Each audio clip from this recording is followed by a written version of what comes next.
Shri Shri Radha Dinu Bihari Ju ki jai. Prem Purushottam Shachinandana Gaura Hari ki jai.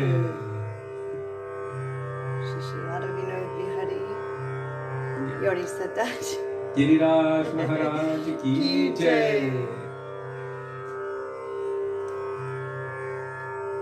Srila Gurudev ki jai. Srila Prabhupada ki jai. Shripan Gurvarg ki jai. Shri Bhaktivedanta Bharti Goswami Maharaj ki jai. Didiya Tero Bhav Maha Mahotsav ki jai. Namacharya Shri Haridas Thakur ki jai. Didiya Tero Bhav Maha Mahotsav ki jai. Pradip Pavan Shri Nityananda Prabhu ki jai. Prem Purushottam Shachinandan Gaura Hari jai. Hi bo.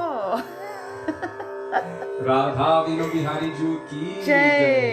Giriraj Maharaj ki jai. Harinama Sankirtana ki jai. Hare Krishna Mahamantra ki jai.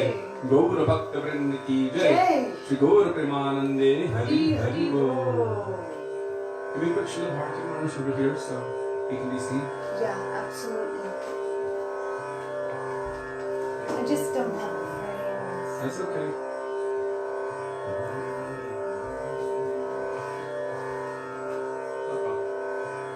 Should have done that before. Yeah. I don't even know how to do it now. No, yeah. Put something in front.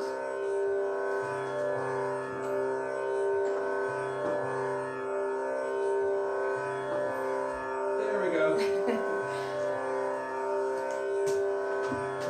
Welcome to Shri Shri Radha Vino Bihari Mandir, Gopinath Bhavan, Shri Vrindavan Dham. Jai. So we will begin today with Mangalacharan. That's page 1 of this book, Shri Gauriya Giti Guccha, Vandeham Shri Guru Shri Yuta Padakamalam. Vandavat Pranama Vaisnavas. Gopal! Gopal.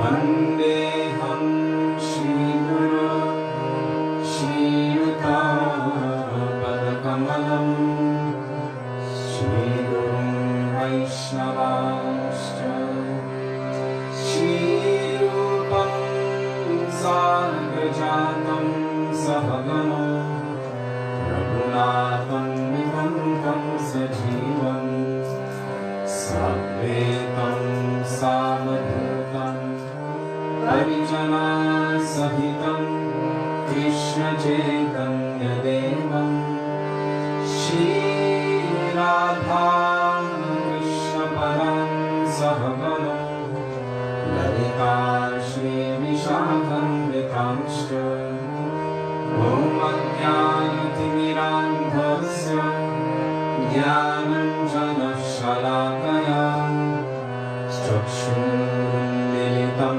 Yena Tasmai Shri Gurave Namaha Namo Vishnupadaya Radhikaya Priyatmane Shri Srimad Bhaktivedanta Narayan Nityanamine Shri Krishna Lila Katane Sudaksham Kaudanya Madhure Punashchayuktam Varam Marinyam Purusham Mahantam Narayanam Tvam Shirasham Namami Trivandiram Bhakta Shiromaninja Shri Krishna Padam Juditaika Vindi Chaitanya Lilamrita Sarasaram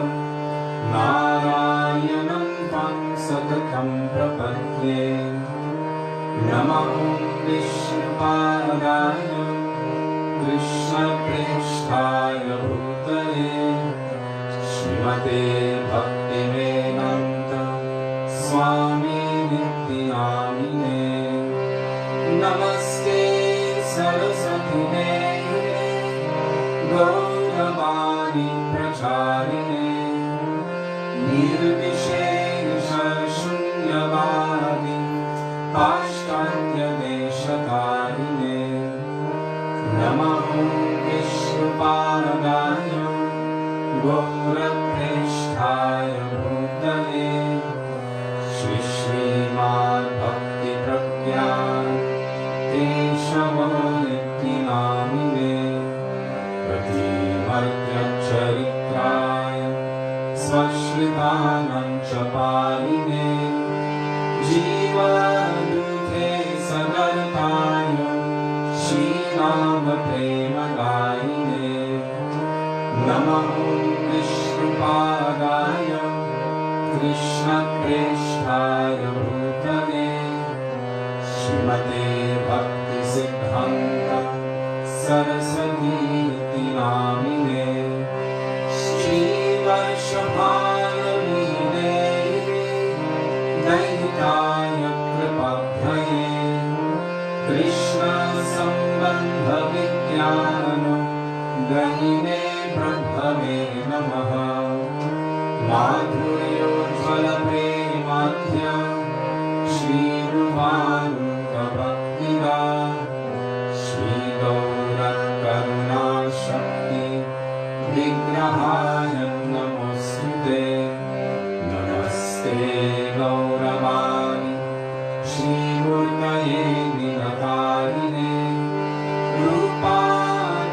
रूपानुगनिरुद्धाप सिद्धान्तध्वन्तहारिणे नमो गौरकिशोराय साक्षात् वैराग्यमूर्तये विप्लवम्भारसम्बोधे पदं जायते नमः नमो भक्तिवियोगाय सच्चिदानन्दनामिने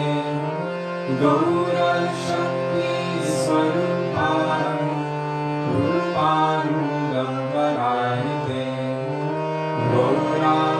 गौराविर्भावभूमे स्वं निर्देशा सजनप्रिय वैष्णवः सर्वभौमश्री जगन्नाथाय ते नमः वञ्चाकल्पतरुभ्यश्च कृपासिन्धुभ्य एव च पतितानां पावनेभ्यो वैष्णवेभ्यो नमो नमः नमो महावदन्याय कृष्णप्रेमप्रदायते कृष्णाय कृष्णचैतन्य नम्ने गौरत्विषे नमः हे कृष्ण करुणा सिन्धो दीनबन्धो जगत्पते गोपेश गोपिकान्त राधाकान्तं नमोऽस्तुते तप्तकञ्चन गौराङ्गी राधे वृन्दावनेश्वरी वृषभानुसुते देवी प्रणमामि हरिप्रिये जयतां सुरतो पङ्गो मम मन्दं नभेर्गति मत्सर्वस्वपरं भोज राधामदनमोहनो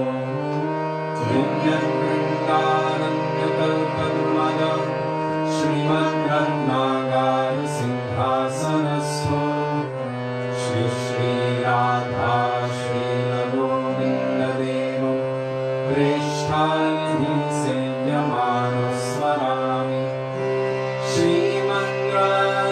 श्रीमन्त्रसरसारम्भी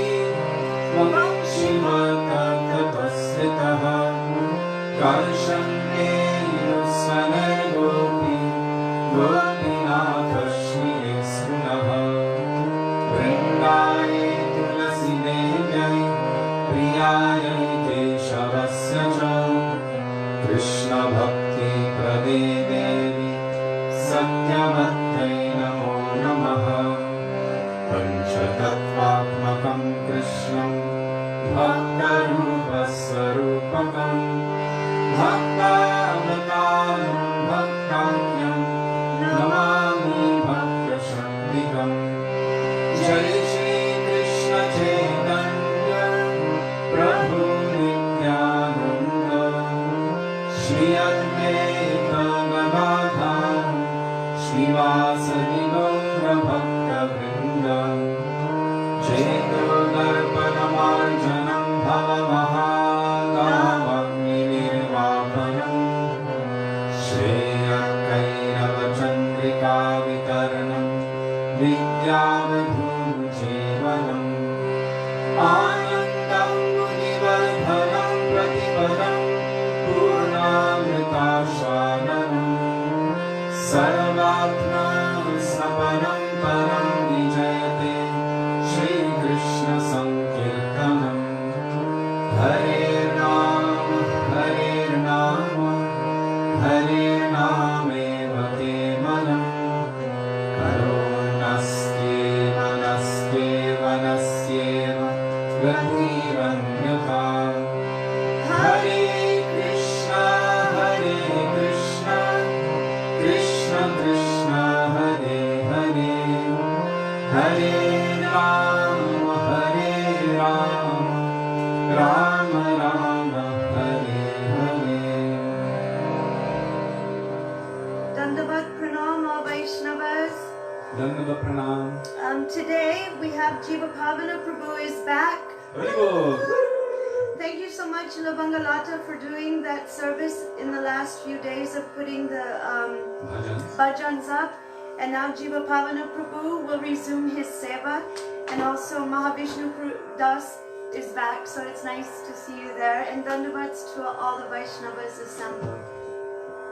Govinda Rupini Didi Devaki Didi, all. All of our seniors. Mamata Didi, everybody. Before we begin, I just want to thank you, all of our seniors, and that really is all of you, who are engaging us in this seva and giving us the opportunity for doing it, for encouraging us and inspiring us. As you know, we were born into the International Society for Krishna Consciousness under the guidance and the auspices of Srila A.C. Bhaktivedanta Swami Prabhupada for the purpose of engaging our life in this. And because you are encouraging us, you're giving us this opportunity, you're being with us, it feels like loving friends and parents kind of pushing us, nourishing us and nurturing us. Come on, let's do this, do this, do this.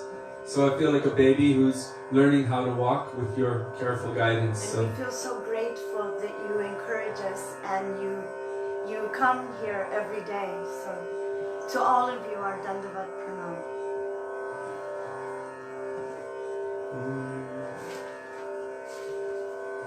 So today is a day of Vaishnava separation. Viraha Mahotsav. Viraha means separation, and Mahotsav means great festival, which seems to be an oxymoron. How do you have a great festival and separation at the same time? But through that great separation, there's also a special meeting, which is Viraha. So we'll be singing mostly bhajans, which bring about that feeling of longing for the mood of association of the Vaishnavas.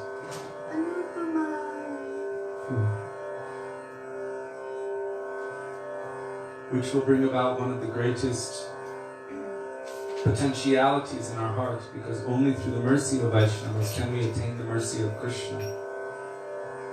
Our Gurudev would always say, if you can't weep for Gurudev and Vaishnavas, then it is impossible to weep for Radha and Krishna. So these days afford us the possibility of beginning to have that mood of separation, first for the Vaishnavas and then for Radha and Krishna.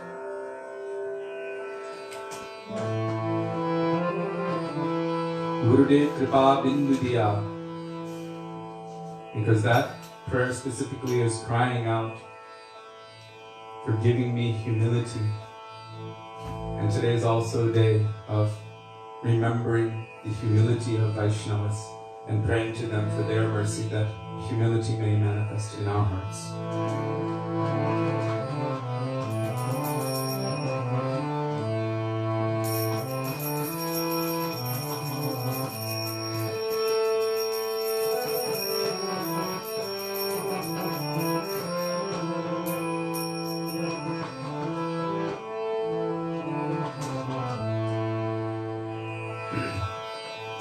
Page 32. Gurudev Kripa Binduya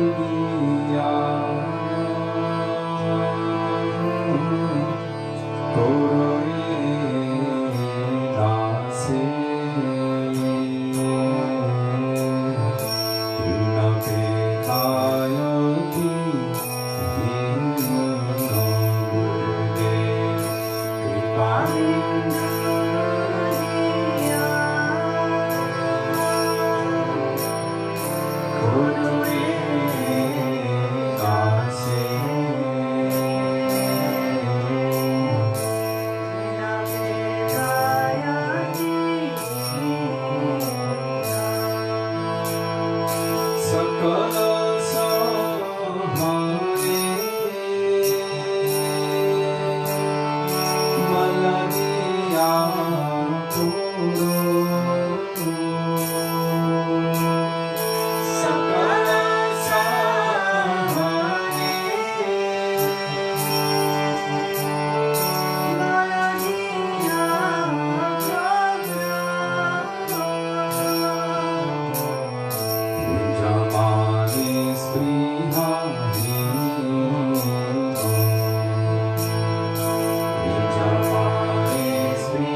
Shri Gurudev ki jai, Shri Prabhupada ki jai, Bhaktivedanta Bharti Goswami Maharaj ki jai, Guru Parampara ki jai.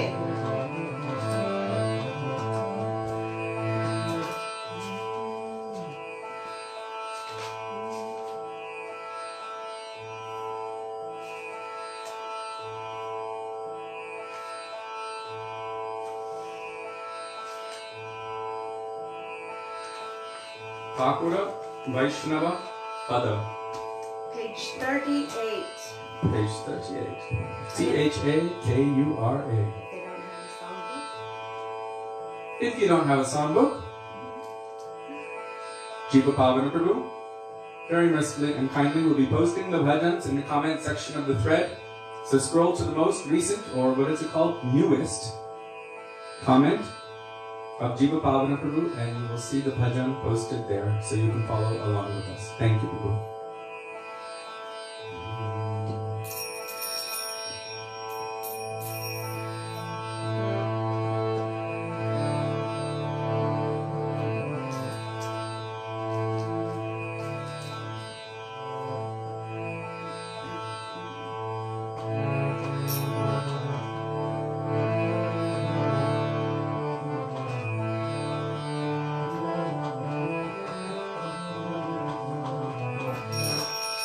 Once again.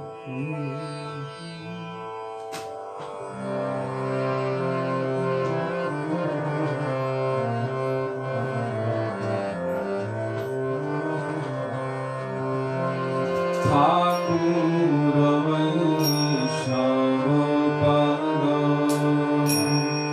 Avanira Susampada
Anandito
Yaruksha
page 99 in this songbook. J Anilo, Jeanilo.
Shri Krishna Chaitanya Prabhu, Daya Koramore.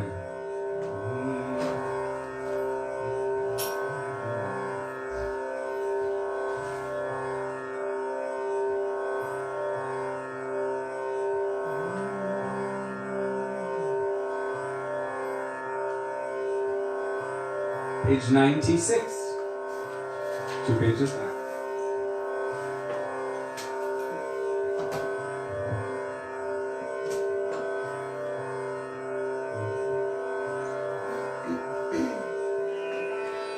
If you don't have a songbook, then just scroll to the most recent post of Jiva Pavan Prabhu.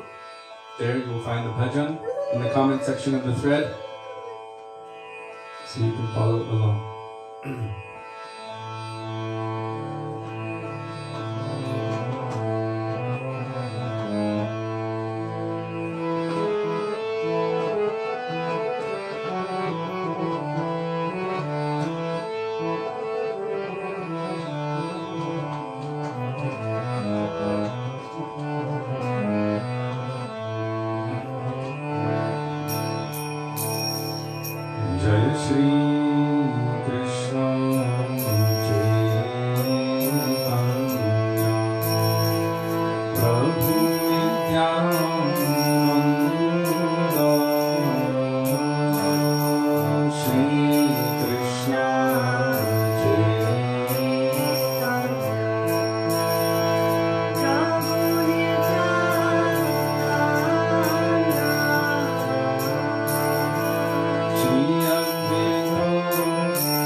Today, in honor of Srila Nam Acharya Haridas Thakur, we're going to call out Jai Jaya Harinam Chidananda Mritadham.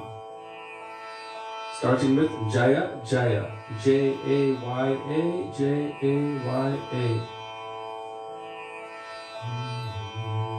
Page 178.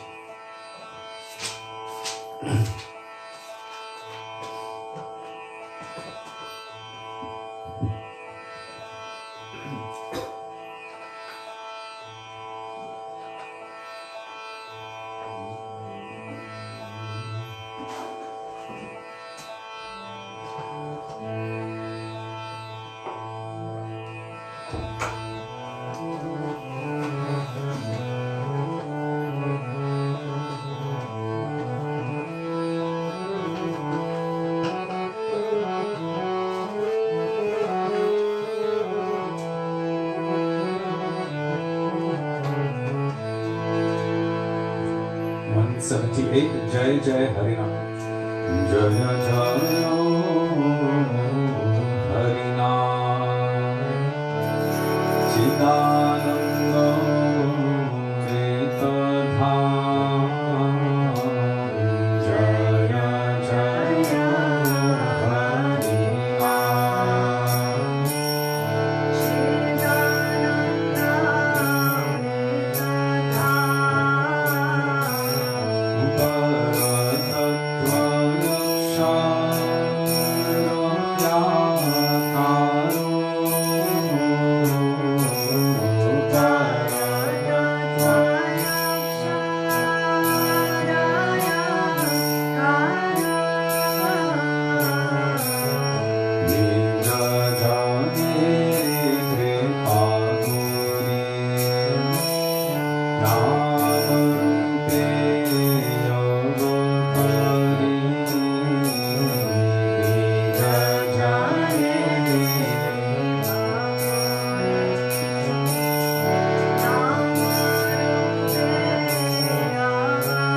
Radha Krishna Pranamur Jugala Kishor. Just as Srila Bhaktivedanta Bharti Maharaj entered into the midday pastimes, Madhyam Lila. It is the goal of all Gaudiya Vaishnavas to serve in those midday pastimes, especially at Radha Kund, serving the divine couple. This is page 123, 123, Radha Krishna Pranamur, Jugala Kishor.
Krishna Krishna Hare Hare Hare Rama Hare Rama Rama Rama Hare Hare Hare Krishna Krishna Krishna Hare Hare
Shivai Gaur Premanande Hari Hari Shri Gurudev Ki Jai Shri Prabhupada Ki Jai Shri Bhaktivedanta Bharti Goswami Maharaj Ki Jai Tadiya Tirabha Mahamahotsav Ki Jai Shri Rupan Guruvar Ki Jai Namacharya Shri Haridas Thakur Ki Jai Padipavan Shri Nityananda Prabhu Ki Jai Prem Purushottam Sachinandana Gaur Hari Ki Jai Radha Vinodi Hari Ki Jai Harinama Sankirtan Ki Jai Hare Krishna Mahamantra Ki Jai Gaur Bhaktivedanta Ki Jai Nitai Gaur Premanande Hari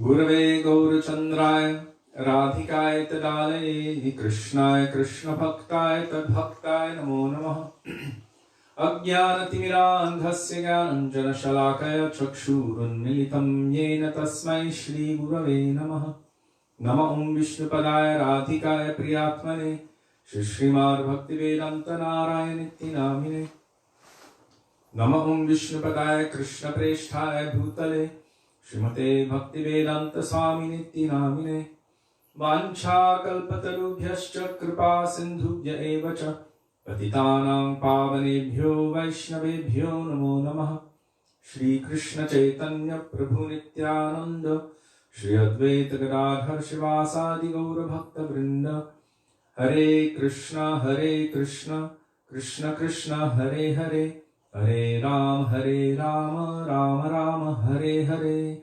Mukam karoti vachalam pangum langayate girim. Yat kripatamaham vande Shri Gurum Dinatarinam.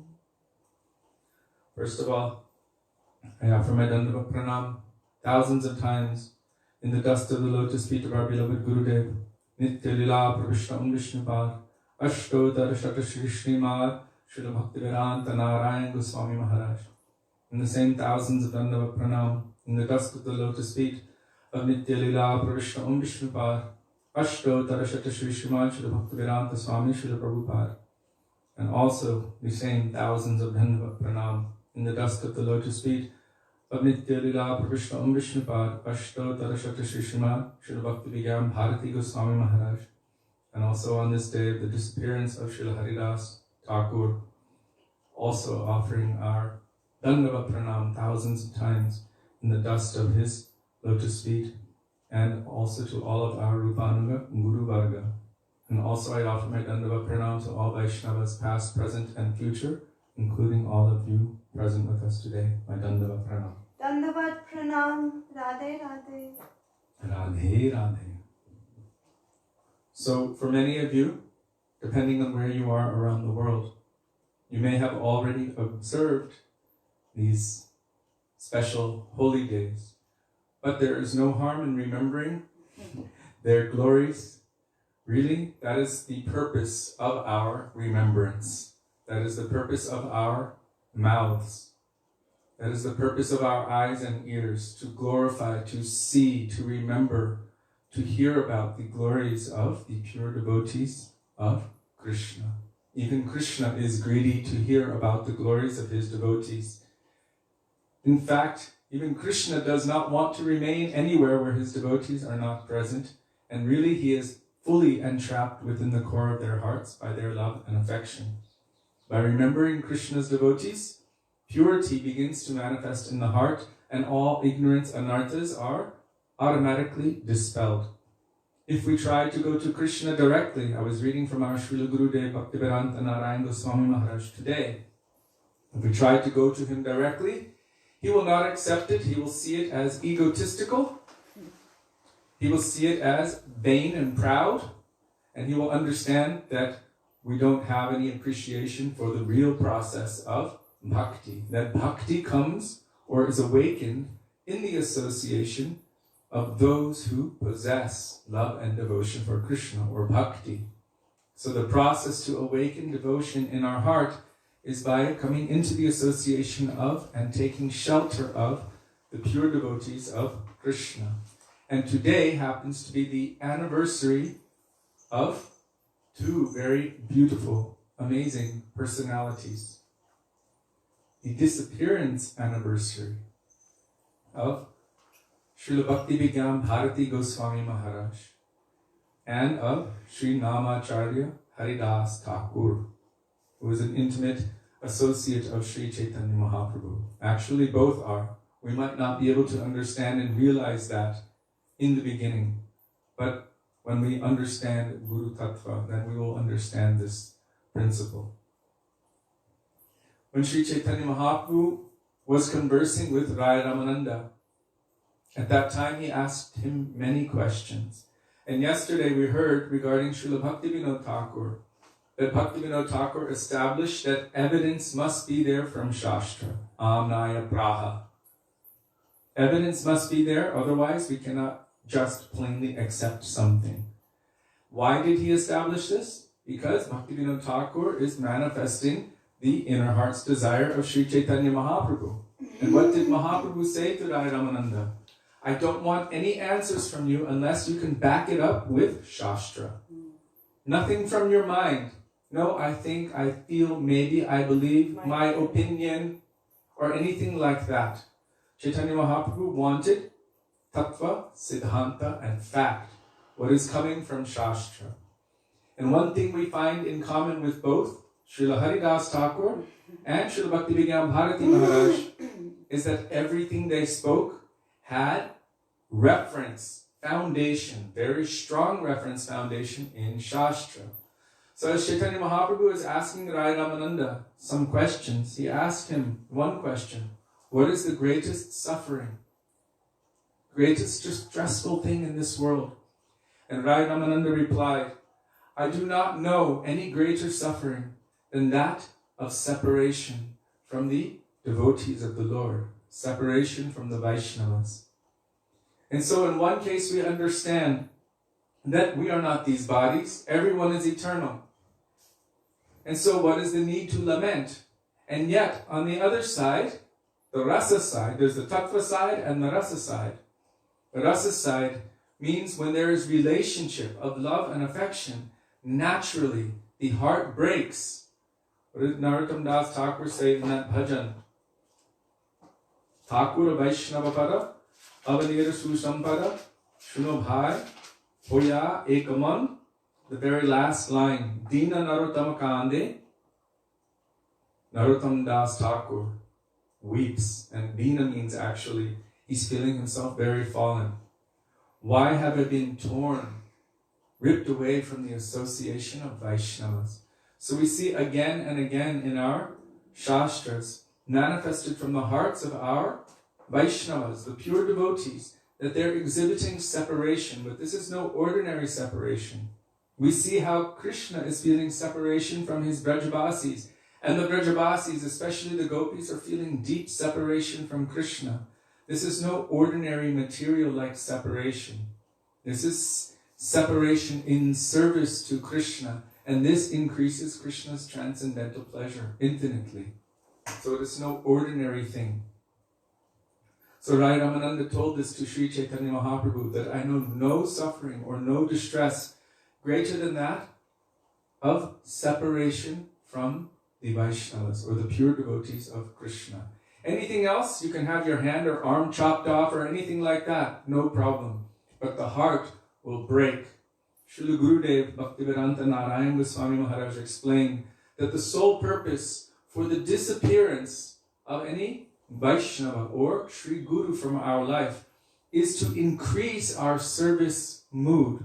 So within that separation, there is a special kind of meeting, and that is the meaning of Viraha. Vi means special, Raha means meeting. In deep absorption with separation from the Vaishnavas, the proof of separation, our Param Gurudev Srila Bhakti Pragyan Keshava Goswami Maharaj explained, the proof of it is that one will increase their service more and more. if that feeling of separation comes, or I feel, oh my God, I'm so bad and so low, I didn't take the association of that Vaishnava, I missed my opportunity, or I was there in their vicinity, hearing from them, but I didn't take anything, and I still haven't taken anything, and now I'm just, oh well. If we just feel depressed, but there's no forward movement, no movement to endeavor to serve and please those transcendental personalities, then it might be more sentimentality. But the proof of real separation from Vaishnavas is that the fire of seva will burn in one's heart, that I want to always endeavor to better please these transcendental personalities. So our Gurudev Srila Bhaktivedanta Narayan Goswami Maharaj explained that the sole reason for their disappearance, because we understand that the appearance and disappearance are non-different in one way, but there is still speciality. The reason for their disappearance is to increase this service mood more and more. And that is why it is called Viraha Maha Utsav, the great festival of separation or special meeting. In that separation, my service will increase more and more and more. And so, in one sense, whether we observe their day to day, or we think about them and remember them any other day, that should always increase our service mood. Seeing their qualities, seeing their natures, remembering their pastimes, their instructions, their teachings, their way of being. This should increase in us a desire, O Vaishnava Thakur, O Gurudev, make my heart, make me like you. Please give me a drop of your mercy. So, like yesterday, I would like to request Sudevi to please come forward and offer her Shraddha Pushpanjali and to the lotus feet of Srila Bhaktivedanta Bharti Goswami Maharaj and Sri Namacharya Haridas Thakur. Gurudev would say 2 words. 2 words, like she did yesterday. Hare Krishna.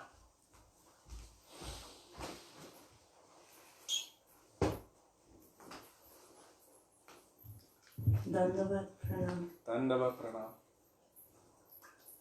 So I already did my Mangala Charna in the beginning and also with Kishori Mohan Prabhu.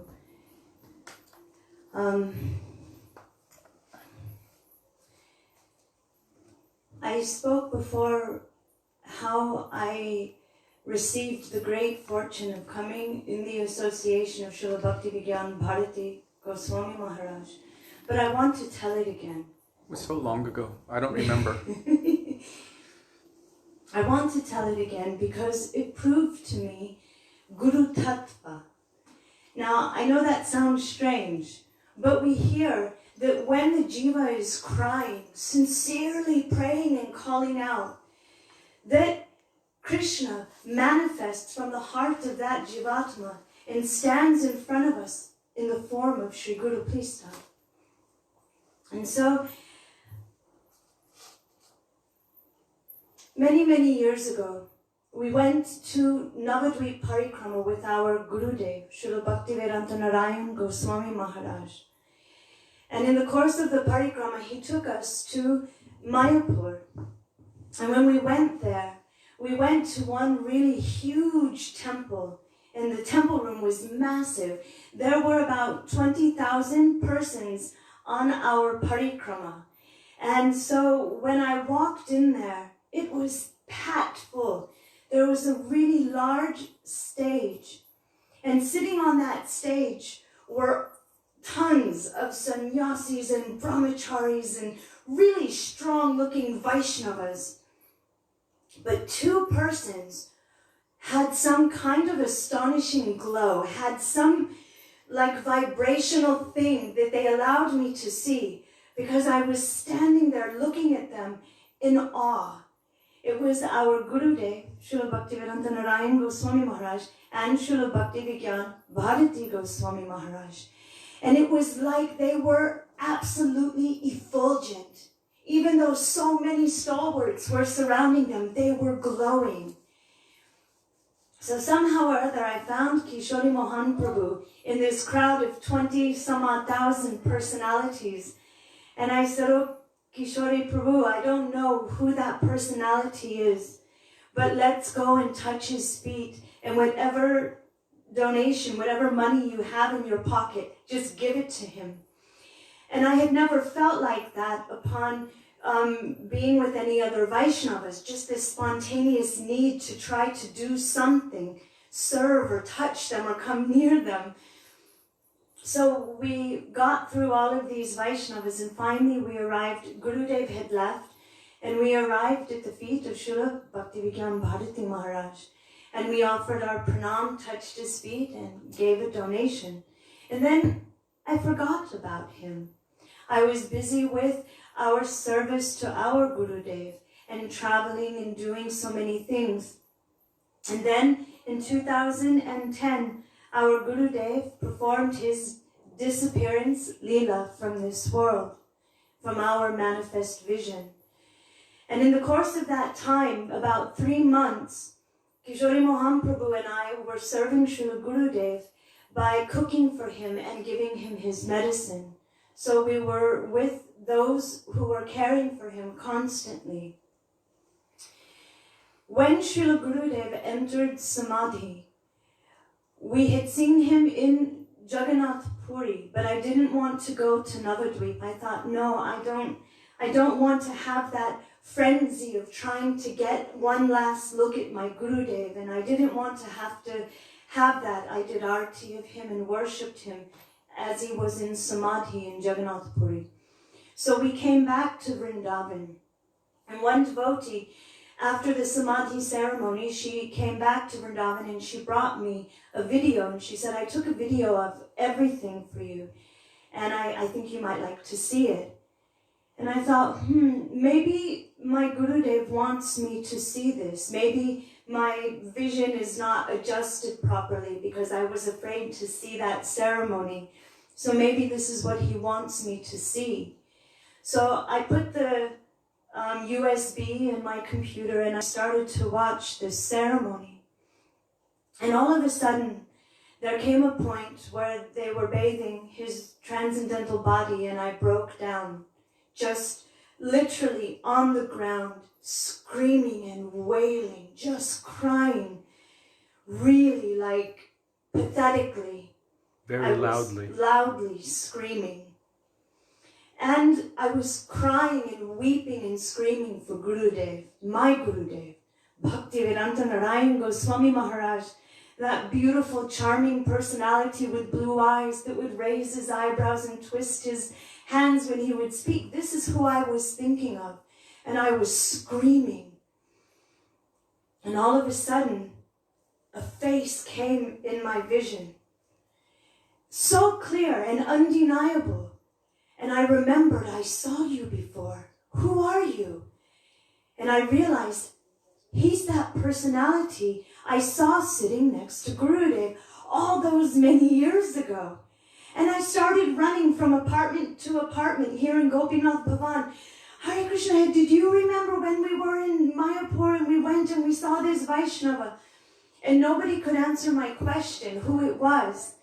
Finally, I went to one devotee and I said, do you remember? And they said, wait 1 minute. They went and got a picture and they brought it to me. They said, is this him? And I looked and I said, yes, that's him. Who is he? And this devotee said, oh, this is Srila Bhaktivedanta Bharti Maharaj. And it was at that point that I realized that I had to go and find this Vaishnava. Somehow or other, in the course of my weeping and crying for Sri Gurudev, this personality somehow is revealing themselves to me. It wasn't some kind of a bothersome thing that I'm crying for my Gurudev and this personality came into my vision. It was like a soothing balm to my heart. Like, it's okay, you can come to me, it's safe here. And so Kishori Mohan Prabhu and I began to try to find him. Finally, we arrive at his feet. And I think it was in the park. Or was it in the temple the first time? The first time we saw him was in the park. Okay, so we arrived in the park, and it was early evening, dusk time, and he was going to arrive in the park. But as we arrived there, we saw sitting down, waiting for him, an astonishing thing. We saw Madhav Priya Prabhu, we saw Shamarani Didi, we saw Vaijanti Mala Didi, Vrindavan Vilasini Didi. We saw so many of the Vaishnavas who were serving our Srila Prabhupada, our Srila Gurudev, and now they were sitting there waiting to hear from Srila Bhaktivedanta, Bharti Maharaj. So we went and we sat down and we felt immediately we're home. It may be that it's not that same, like Gurudev would say, same wine, new bottle. It may have had a different appearance. But when Srila Maharaj came and sat down, that Shakti, that powerhouse of truth, the weight of Gurutva sat down and began to speak. When we heard him speak, it was like, I could say, an orphan getting milk. You were just completely nourished. You felt safe. And you knew this Vaishnava doesn't want to cheat you and doesn't want anything from you. And one thing that we learned from him again and again and again is Vaishnava Seva, Vaishnav Sadachar, and especially honoring Vaishnavas. And he classifies who is a Vaishnava, how do they behave. He was like an encyclopedia of our Gaudiya Vaishnav lineage, and especially knew very intimately and served so many of the disciples of Srila Bhaktisiddhanta Saraswati Thakur and got so much mercy from all of them. He taught us that on these days of the Vaishnavas, like today Srila Haridas Thakur, yesterday Srila Bhaktivedanta Thakur, on these days, he said it is so important for us to worship them, to speak about them, to honor them. Why? He said, when a Vaishnava appears, or when they disappear, both are mercy, they are non-different. They come and give us mercy, and they also disappear by giving us mercy. How? So that we can understand who they are, what they came to give, what was their jiva doya, what were they giving to the world, how was their behavior, what were their activities, how did they follow to give us inspiration, to give us hope, to make us run faster and further on the path of bhakti. And then he would say, even if you don't know who the Vaishnava is, even if you don't know anything about them, at very least that day, you call their name and say, Jai. Jai. Jai, victory. Our Gurudev, Srila Bhaktivedanta Narayan Goswami Maharaj, he said that when we call these names, there's power and potency there. Their seva vritti, how they had nishta in their Gurudev, how they were serving Harinam Prabhu. Everything is encapsulated there because they are transcendental. They are not of this world. They have descended out of mercy. They're not here bound by karma like us. They descend, and they descend on the calling of the jiva or the Lord to come and to give mercy. Srila Bhaktivedanta Bharti Goswami Maharaj appeared in this world in 1926, and he left this world in 2017. He stayed for a very, very long time. He did so much seva. It is said that when he had his some samskar ceremonies, when he was very young, he was born in a Brahminical family, a very high-class Brahminical family. And so they had different samskars that they would do for their children. And he said that he was with other children, and they were doing the yajna. And the person who was doing the yajna was telling them, just say, okay, I accept, or I will follow. And the children were doing that. But Srila Bhaktivedanta Bharti Maharaj, at that time, he was thinking, how can I just say I will do something? He said, in the beginning, I was saying, yes, I will do it. Yes, I will do it. And then he said, and then one of the mantras he said was, I will not sleep during the day. And he said, and I realized I was making these promises in front of the fire, in front of all kinds of witnesses, the demigods, and all of the family members. So many were there. And I'm making these vows. They cannot be broken. So then he said, I can't do it. They told him, just say you will follow. That's part of it. You just say it. And he said, no, I can't. I can't. What if somehow I'm sick and I can't follow this vrat, this vow? Then what? Then he said, this is a different time he said this, but he said, then I will break my vow, so I cannot do it. And then the persons, everyone saw, oh, look at how this boy is holding up this very strong kind of moralistic and proper sadachar etiquette. Very later on, when he came to his Gurudev, Srila Bhaktivedanta Madhav Goswami Maharaj, he was given the name Sri Narottam Das Prabhu. And after some time, he tells about how he was given this colossal weight of sannyas.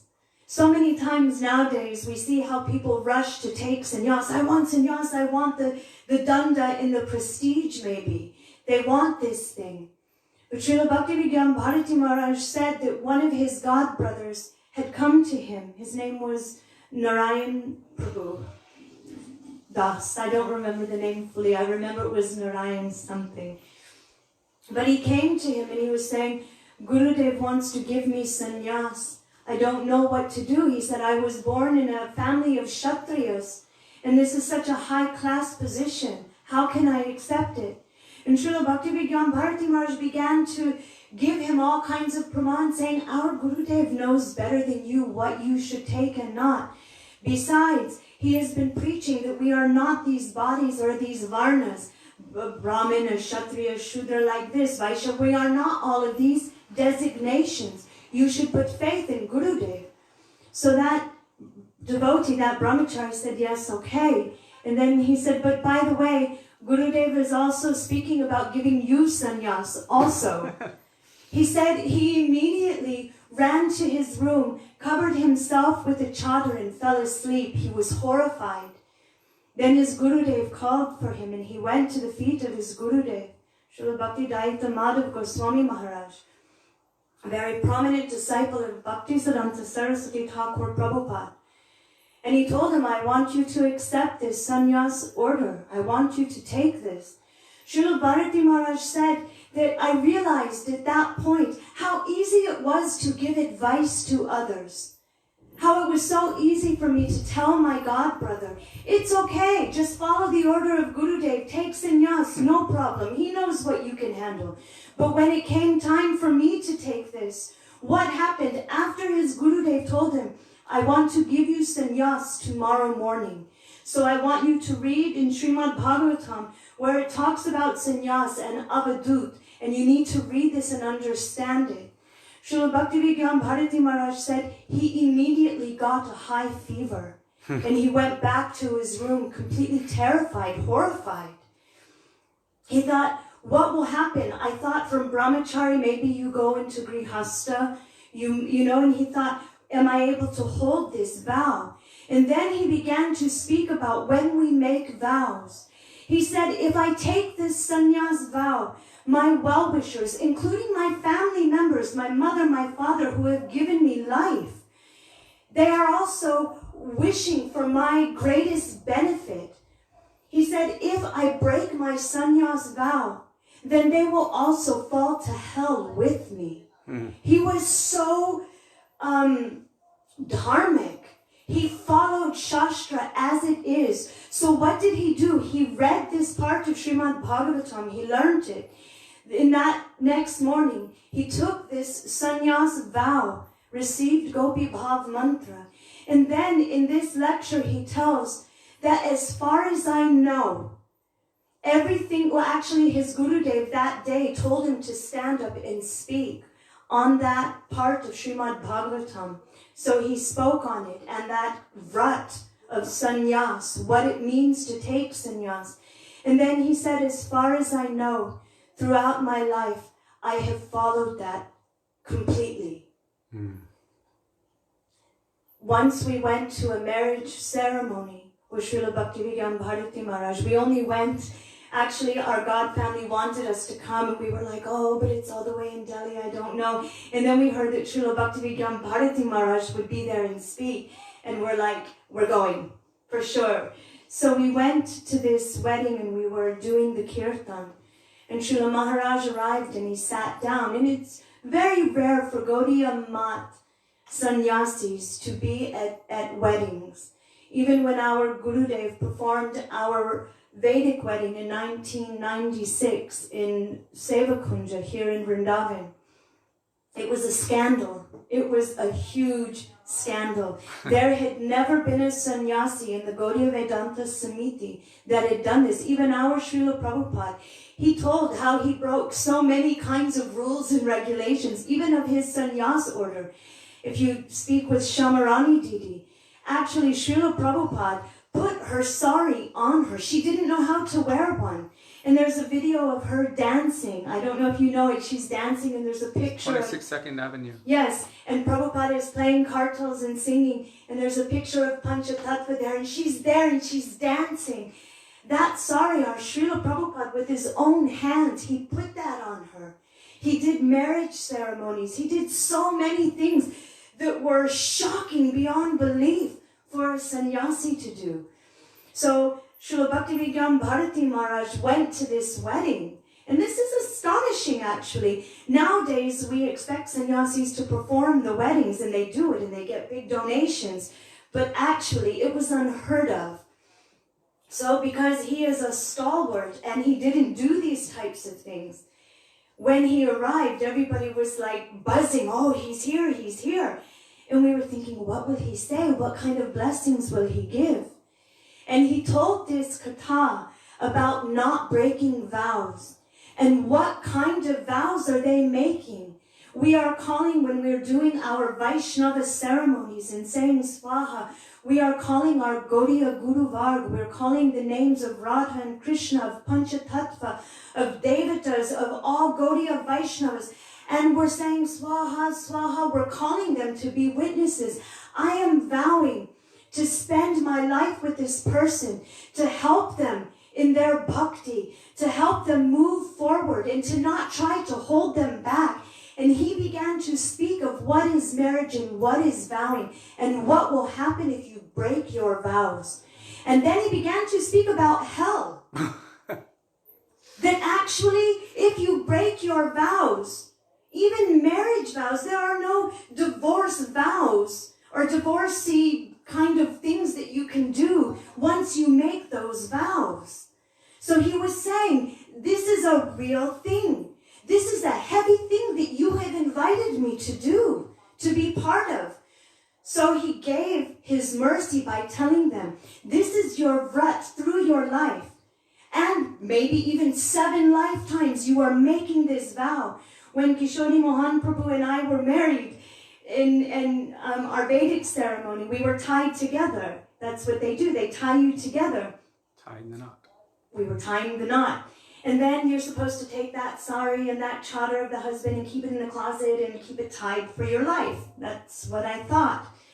And then Gurudev told one devotee, immediately untie them. And we were like, what?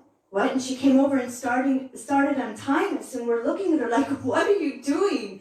And she said, Gurudev told me to. And she just untied us. And we were like, we didn't understand. And then Gurudev said, I tricked you. I tricked you. You think I married you to each other, but actually I married you to Radha and Krishna. All the mantras that I was chanting, that we were performing here, they were all to connect you and bind you to Radha and Krishna in our Guru Varg. So I tricked you. So Srila Bhaktivedanta Bharti Goswami Maharaj was such a it's already been a half hour, such a humble and such an extraordinary Vaishnava. When he would speak, when he was in his elder age, he was in his 80s, when all of us, when he revealed himself, let's say, some already understood and knew he was there. But those of us who were with Gurudev, we were content and we didn't look anywhere else. But when he let himself be seen by us, we were able to acknowledge this personality. He was in his elder age, and he wasn't giving initiation. He was still very, very simple, very, very humble Vaishnava in his 80s. And he would say that I'm so old and I can't do any seva. Before he used to manage mats, he used to run the parikramas for Navadvip and Braj Mandal. He used to take care of all the Vaishnavas. He used to do all kinds of seva, and he was always counted upon. He was so prominent in the seva of his Gurudev. So then he would tell us, I'm old now and I can't do any other seva. And he would say, so I'm so indebted to you that you have given me this time, that you have given me your ears, that you have sat down and you have allowed me to share this Hari Katha with you. I am indebted. It is the only seva that I can now do, is to speak Hari Katha. And if you didn't come, then I would have no seva. And he was so extraordinary that after every class, he insisted upon giving Mahaprasadam. Sometimes he would be so weak that he would be lying down after the class. They would bring him in his room and he would lie down under his mosquito net and his hand would be out. And Madhav Priya Prabhu or any Vaishnava, Sundar Gopal Prabhu, they would put whatever Mahaprasad they were giving out that day in his hand, and he would just have his hand held out, and you would take it from his hand. But when he was strong, and after he would speak, and he would give Hari Katha, then he would give Mahaprasad and he would give it to you, but he would look you in the eye and he would put it in your hand and you would feel the weight of his hand. It wasn't just like putting it there and you go. He would look you in the eye and give you that prasadam very intently. So our Shamarani Didi once asked him, Srila Maharaj, I noticed that when you give Mahaprasadam out, it seems you have some intention. It's very intense. What are you doing? And he said, I'm trying by any way to give bhakti. I'm trying to give bhakti at that time. This is the mercy of the Vaishnava. We think, oh, we're getting a cookie or some sweet, something for our senses. Oh, it was a class and it was quite long and now I'm hungry. I'm going to get some Mahaprasadam. Whatever we might be thinking. Even if it's just, oh, I'm getting Mahaprasad from the hand of this Vaishnava.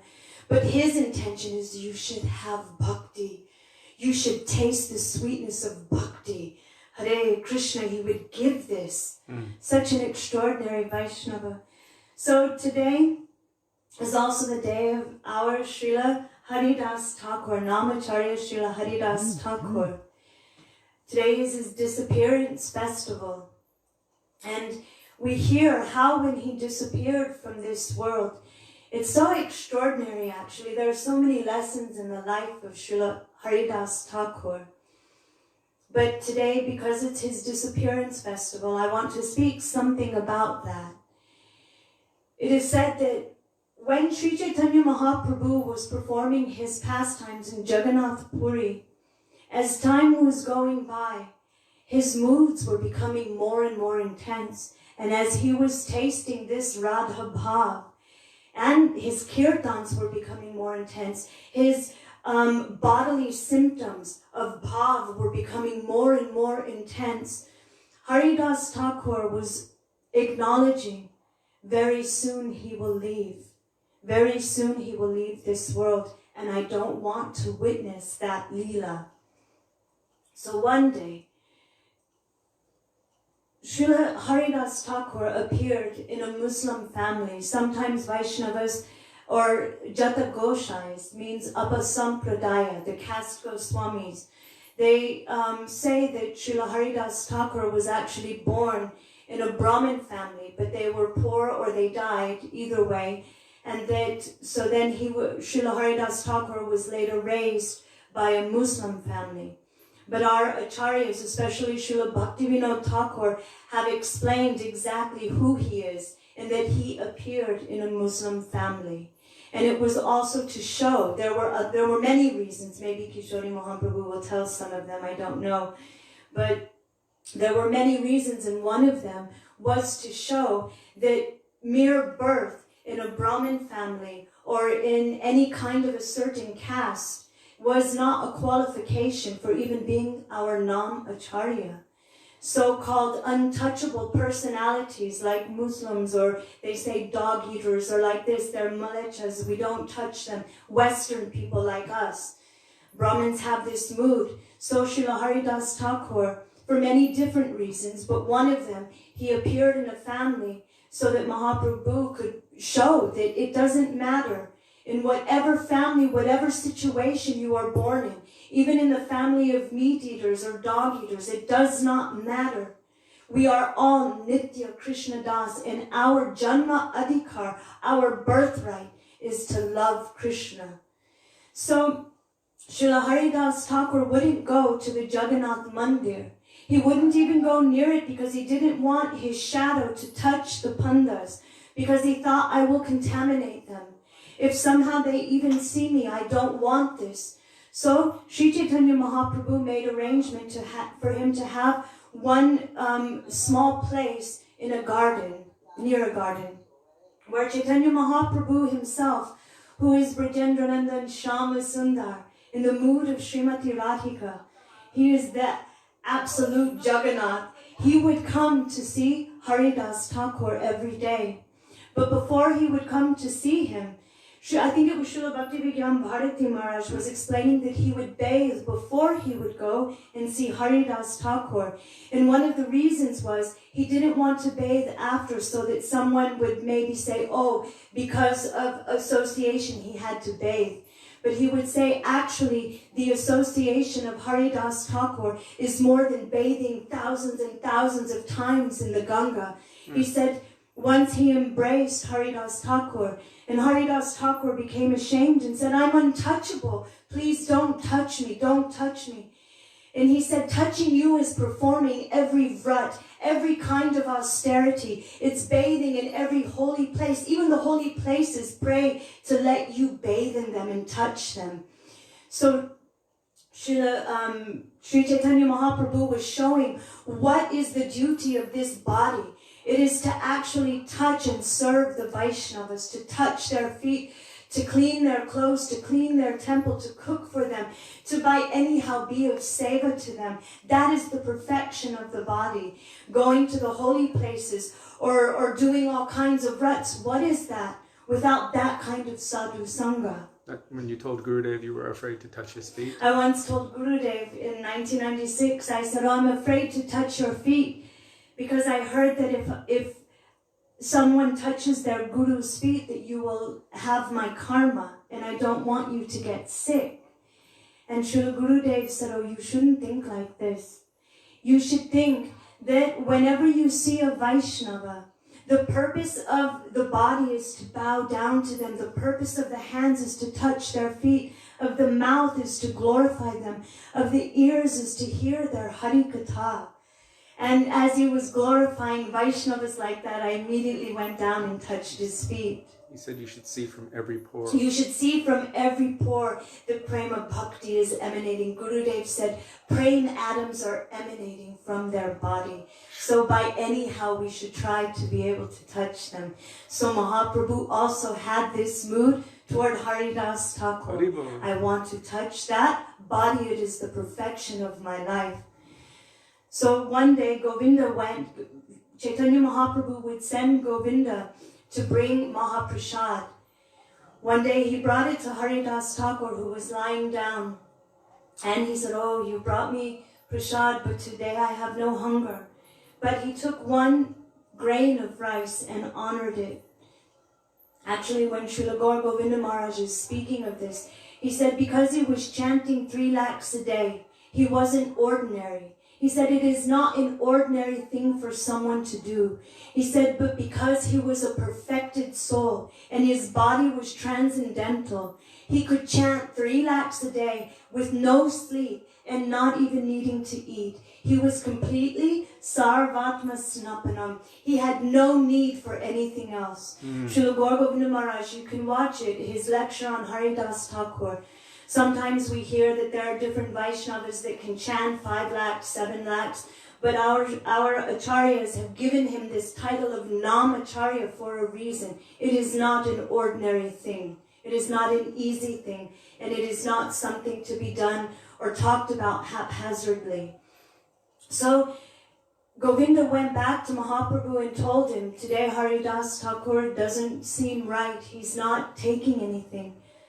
So the next day Mahaprabhu went and he said, oh Haridas, is anything wrong? Do you have any sickness? Haridas Thakur said, oh, my body is okay, but my mind and my intelligence isn't okay. He said, I'm not able to complete my fixed number, my 3 lakhs of Harinam. So I'm feeling somewhat destitute in my heart. Chaitanya Mahaprabhu said he was like 32 years older than Chaitanya Mahaprabhu, who was almost 40 at the time. So Haridas Thakur, or Chaitanya Mahaprabhu said, it's okay. You have already become more than liberated. You have reached your state of perfection. You don't have to follow that kind of severe sadhana. Don't worry about it. And Haridas Thakur was lamenting. And he said, Prabhu, I know that you are going to leave this world soon, and I'm begging you, please give me permission to leave before you leave. I don't want to witness this pastime. Chaitanya Mahaprabhu said, how can I give you permission to leave me? How can I do such a thing? How can I be without you, my near and dear one? Haridas Thakur said, what is the problem? I'm an insignificant ant. He said, if an ant dies and leaves this world, what does it matter to anyone? What is an ant to the rest of the world? It's nothing. Chaitanya Mahaprabhu, he didn't want to give him his blessings, but he said, whatever Krishna decides, whatever he wants will happen. What can I do? The Vaishnava is independent. What can I do? You are completely surrendered. So whatever Krishna wills. So then the next morning, Chaitanya Mahaprabhu came to Haridas Thakur. Haridas Thakur was lying down. Actually, he asked Chaitanya Mahaprabhu, I want to leave looking at you, calling your name. I want this, and to leave holding your feet. So Chaitanya Mahaprabhu arrived the next morning with all of his parikar, and they began to do kirtan. At that time, Haridas Thakur took the feet of Chaitanya Mahaprabhu on his heart, and looking at the face of Chaitanya Mahaprabhu weeping, he started chanting, Shri Krishna Chaitanya, Shri Krishna Chaitanya. And at that time, he left. Chaitanya Mahaprabhu became overwhelmed.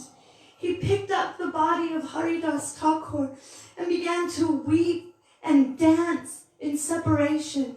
That is a Viraha Mahotsav. Holding his transcendental body and weeping and doing kirtan. Then they brought him to the ocean and they bathed him. Chaitanya Mahaprabhu, he then proclaimed that that spot where they bathed him and took him, he said, this is now an extraordinary holy tirtha because Haridas has been here and has been bathed here. Our Gurudev did that on Venice Beach. Oh, Swamiji walked here, your Prabhupada walked here. Ah, then it is a holy place. It is more beneficial for us than even the holy Dham, that holy tirtha where the Vaishnavas walk and give Hari Katha. That, well, they do in the holy Dham too, but still, where they are giving their mercy. So then Chaitanya Mahaprabhu with his own hands began to dig that sand in that samadhi pit for Haridas Thakur. And then Chaitanya Charitamrita explains, Srila Krishnadas Kaviraj Goswami explains how Chaitanya Mahaprabhu went to the marketplace where they were selling Jagannath Mahaprasad, and he was going and asking, please give me prasad for our Viraha Mahotsav, for Haridas Thakur. And it is said that the shopwallas were trying to give everything they could. Swarup Damodar came and he stopped the shopwallas. Don't put anything in his cloth. We'll arrange for it to be gathered. And then he arranged for Vaishnavas to come and to take it. Our acharyas say that they were emptying their storehouses of Jagannath Mahaprasad. And then they went back and they had a very big mahotsav. And Chaitanya Mahaprabhu himself wanted to serve, but nobody would eat if Chaitanya Mahaprabhu wouldn't sit down and take prasad. So then Swarup Damodar told him, please sit and take prasad, but he wouldn't. I don't remember exactly who, but he had promised that that day he would go to one Vaishnava's house for prasad. And because of that, he was just sitting there. I made a promise, so I can't take prasad now. But that Vaishnava came to that assembly and brought his cooking along with Jagannath Prasad. And then Mahaprabhu began to take, and everybody began to take that prasadam and glorify Haridas Thakur.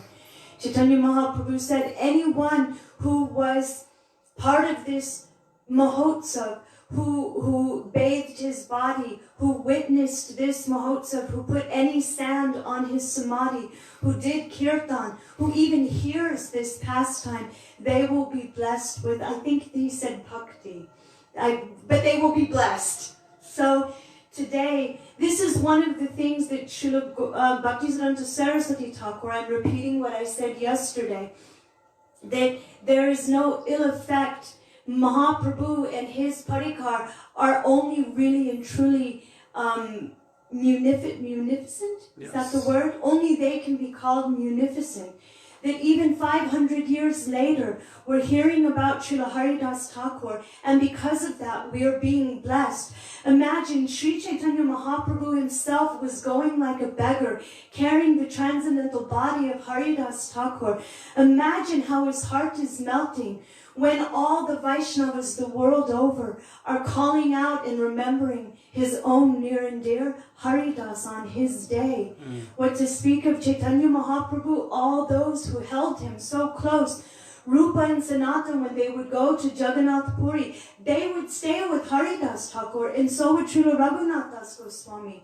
They would stay with him.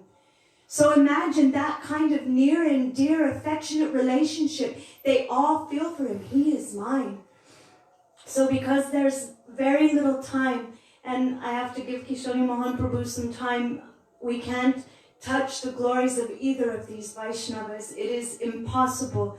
But on this day, on the day of the disappearance of Srila Bhaktivedanta Bharti Goswami Maharaj, who showed me so much causeless mercy, who gave my heart so much cooling solace when I was destitute and weeping in a blazing fire, into Haridas Thakur, who has shown us how to have Nishta and Harinam, how to call out and how to melt the heart of Chaitanya Mahaprabhu. I offer my hearts Puspanjali again and again and again.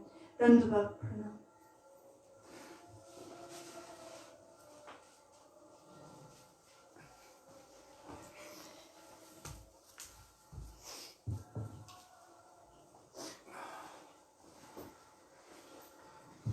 Once again, I feel like that was only a few minutes and she barely got to... My notes, I didn't even get to my notes. She didn't even get to her notes. Maybe I will. I don't even know what's in there. But she was actually rushing through and 45 minutes went by. And once again, many times Gurudev told me that I should be strong like Sudevi, that I should follow her, that I should be bold like her. So I'm following and just taking some remnants from where she left off. Did you see what Sundar Gopal Prabhu No. wrote? He said, yes, Srila Bhaktivedanta Bharti Maharaj used to say, I am taking all of your anarthas and giving you Krishna Bhakti. Beautiful, thank you.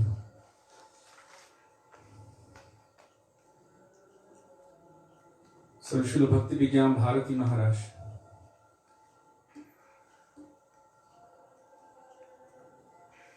Sudevi already told you how he came into our lives. Really, it was because she was crying so desperately for Srila Gurudev.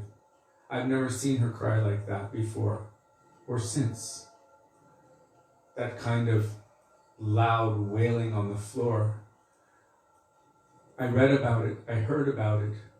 Like Narottam Das Thakur is saying, Ashane kutibo mata anale poshibo. Gorando gunera nidhi kota yele babo. That why don't I just bash my head on stone or enter into fire? And we've heard the commentary of our Vaishnavas on this. He's saying, why don't I bash my head on stone or enter into fire? Feeling this separation from the Vaishnavas is too difficult to bear. That bashing my head on stone will feel much more soft and much more soothing than the pain that I'm feeling now in separation. Entering into fire will be cooling compared to the burning of separation that I'm feeling now. And it was like that, how she was on the floor wailing so desperately. And she was like, what's going on? What's going on? And it was Srila Bhaktivedanta Bharti Maharaj who manifested in her vision to give some nourishment, some gentleness, some solace. And from that time, from the first time we went to see him, we were in Faridabad. He was so kind. He was so friendly, so affectionate, so gentle, so sweet, and at the same time, so strong, so heavy, so uncompromising, so solid. His gurutva was apparent. You could see it. You know when they say it's so, you could like cut it. It was so heavy, and at the same time, he made you feel like I can give my heart here, I can trust, I feel affection. And he would, when he would sit down, he would make sure to glance at every single person in the room and acknowledge. And I just read today, he said, I never did anything for any personal motive. He said, I never even encouraged anyone that you must take initiation from any guru. That I would just give them our siddhanta, our tattva, our truth, the truth of bhakti. If someone becomes sincere and inspired by that, then they will cry to Krishna according to their own heart, and Krishna will manifest to them according to their necessity. So he said, I never had any agenda to pull anyone, oh, you should come to my guru, or go to this one or that one, or come to me, or anything like that. Only giving essential truth. Now, I told you previously that they told me that he was quite, the impression I got was kind of dry. He's not like Gurudev. He's, he comes out, he speaks Bhagavatam, he goes back to his room, he doesn't talk to anyone, he doesn't ask anyone to speak. This is what they told me. So I was expecting that. So we went out to see him, and I was singing Ebaro Kuruna Karo Vaishnava Goshai. And then he said, oh, you sang this bhajan. And I was like, he's talking to me. Do you know the meaning of this bhajan? And I was like, he's asking me if I know the meaning of this bhajan.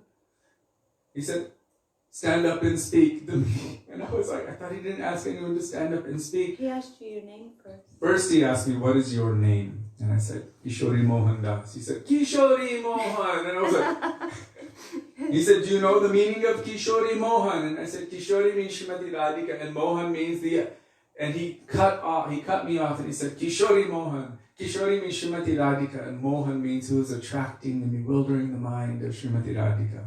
Kishori Mohan. And then he asked me to stand up and speak on this bhajan. And then he said, and whatever you don't speak, then I will take the remnants of that. So he had me stand up and speak for some time. And he was quite affectionate. And then as he was leaving the park afterward, actually, I've told before, but I'll tell it again. He asked before he spoke, he said, are there any questions? And I was, of course, the first to raise my hand, as I do every time I meet any Mahabhagavat Vaishnava. I'm a little bit, fearless when it comes to inquisitiveness. Yes, my inquisitiveness. But somehow he's in the line of Shamarani. They seem to appreciate my boldness and straightforwardness because the questions would be from the heart. And so I asked him, I said, some are saying that only someone who is physically close or who was physically close to your Gurudev can be your Shiksha Guru. Otherwise, they cannot be your Shiksha Guru. some are telling like that. So I don't accept that, but can you please reconcile it? And he said, we have never heard such things.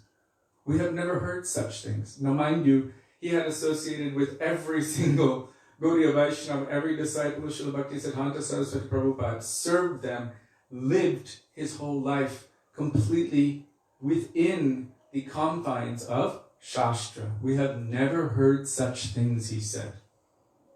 And then he told that beautiful verse, which I don't know what Purana it's from, but he had amazing grasp of so many different scriptures, stating that the sun and the lotus flower, although they are so far from each other, their relationship is so close that the lotus blooms upon the presence of the sun. In the same way, the night lotus blooms upon the presence of the moon, and the peacock dances upon the presence of the monsoon rain cloud. He said, so actually it is a matter of the mood of the heart. The closeness, he said, physical proximity is not the barometer. It is a matter of the mood in the heart. As we spoke about Srila Govinda Maharaj and Srila Gurudev a few days ago, Gurudev explained, I don't understand how it is that he was able to go into my heart. I thought it was only here. How close is their relationship? That they understand each other's hearts, although we know of only one official meeting between them. Still, because they're serving Guru, Gauranga, Radha and Krishna, they have a very close camaraderie. So when he explained that, then afterward, Madhav Priya Prabhu told us that he was very concerned. For 3 days, he kept asking, why are they saying these things to him? Why are they saying these things to him? And mind you, many were saying this. From many different groups. For many years. And also for many years. And still to this day, many say these kinds of things. That if you go outside to any other Mahabhagavat or whatever, they can't possibly be your Shiksha Guru because they weren't physically close with Gurudev. How are they going to nourish your relationship with him? And Srila Bhaktivedanta Bharti Maharaj was very concerned why this apasiddhanta is being spread, why it's being shared. And when he was expressing his concern like that, I felt even much more safe because my Gurudev, Srila Bhaktivedanta Narayan Goswami Maharaj, himself preached so strongly against this institutional consciousness and also established by his own activities that no matter where anyone is from, that I'm here. The Vaishnava is there, and you can go to that Vaishnava and receive nurturing. So he opened his arms for all of us from any different Sangha or group to come. So Gurudev himself was the embodiment of disproving the statements of so many who were claiming to follow him and stating that if you cannot take shiksha from anyone who wasn't physically close to your Diksha Guru. So our Gurudev himself disproved that statement, those statements, and then Srila Bhaktivedanta Bharti Maharaj confirmed it. So after this program, a devotee ran up to me with his garland and said, Srila Maharaj sent you his garland. And then every night, for 3 nights, they kept bringing the garland. Maharaj sent you his garland. Maharaj sent you his garland. And I remember feeling like, wow, he's really expressing some affection toward me. And even that one time when we went to receive his Mahaprasad, we actually asked permission. Can we take your Mahaprasad? We want to bring it when we travel around the world to the devotees. He said, so many have heard of you, but they can't come to meet you, so we want to give your prasad to them. So he said, why not? And then Maharaj Priya Prabhu was putting the prasad in his mouth. He was kind of lying there propped up. He was putting it in his mouth. It was puffed rice, and it was falling out of his mouth. And Maharaj Priya Prabhu was catching it in the bag and putting more and catching it and more, and then mixing it all together. And I told Maharaj, I said, I like your Harikatha so much.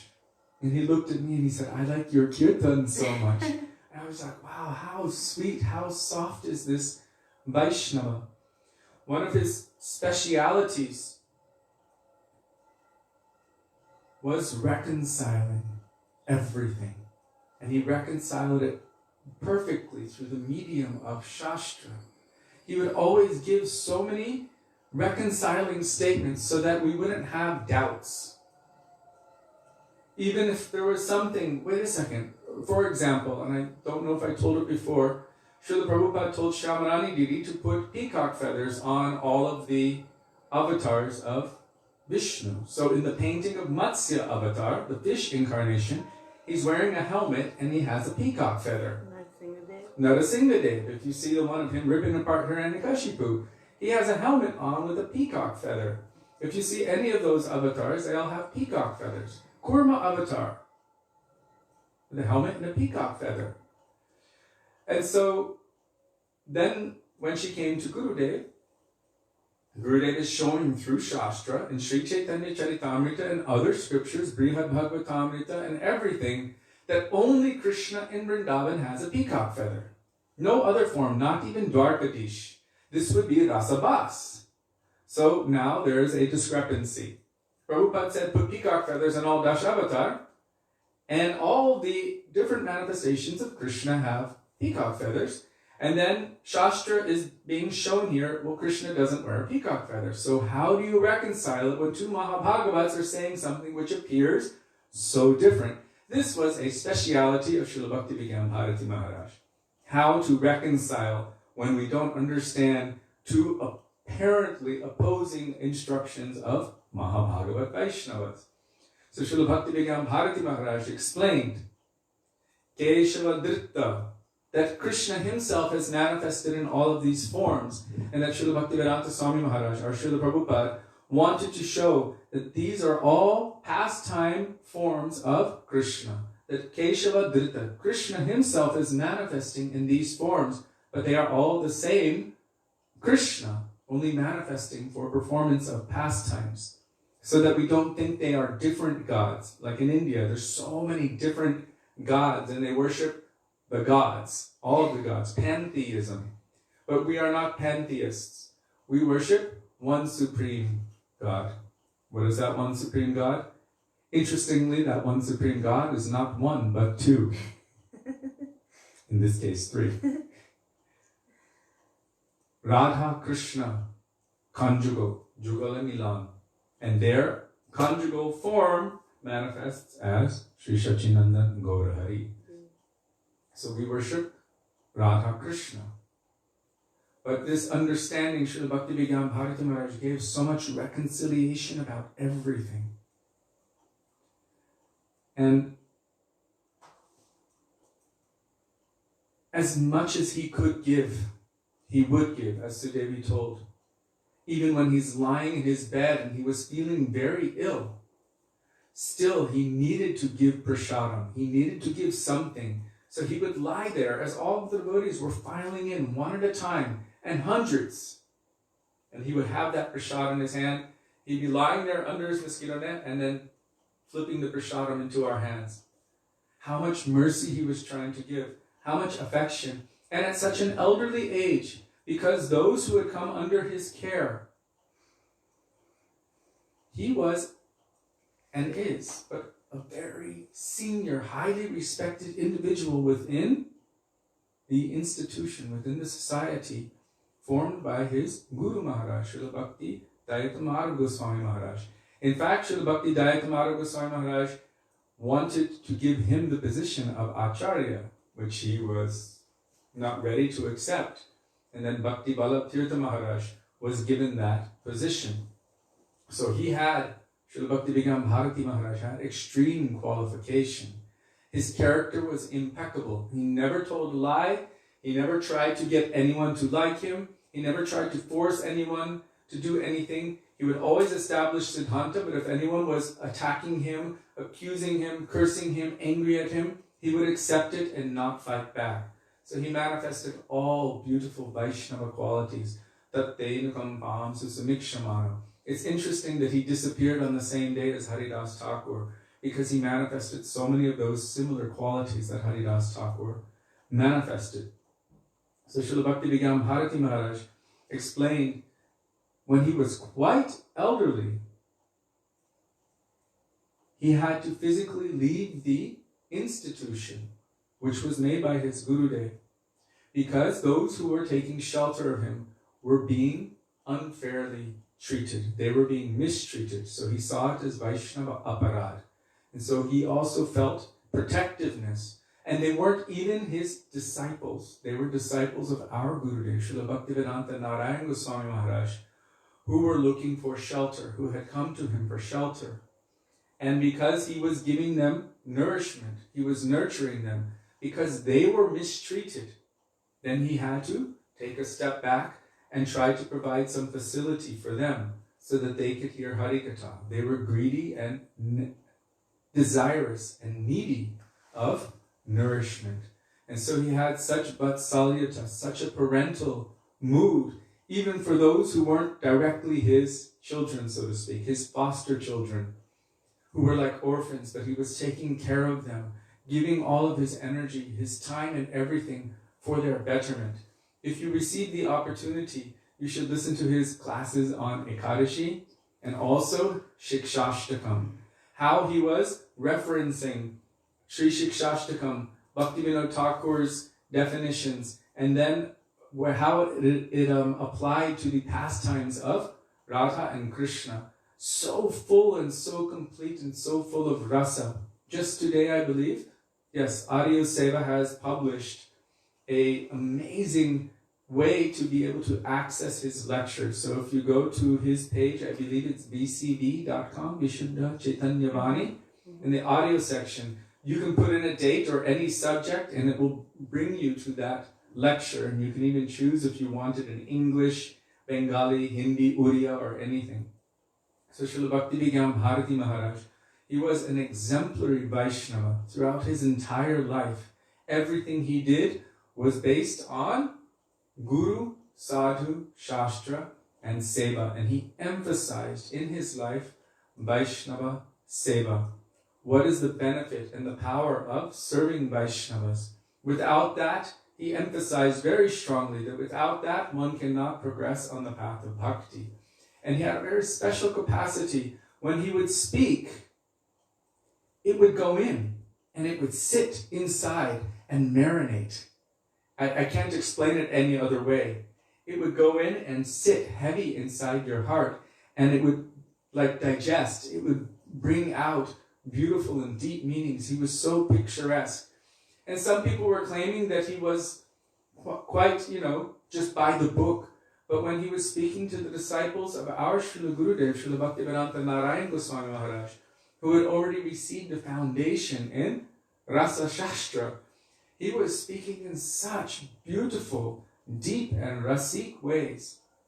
I was quite surprised because I was told he doesn't speak like that.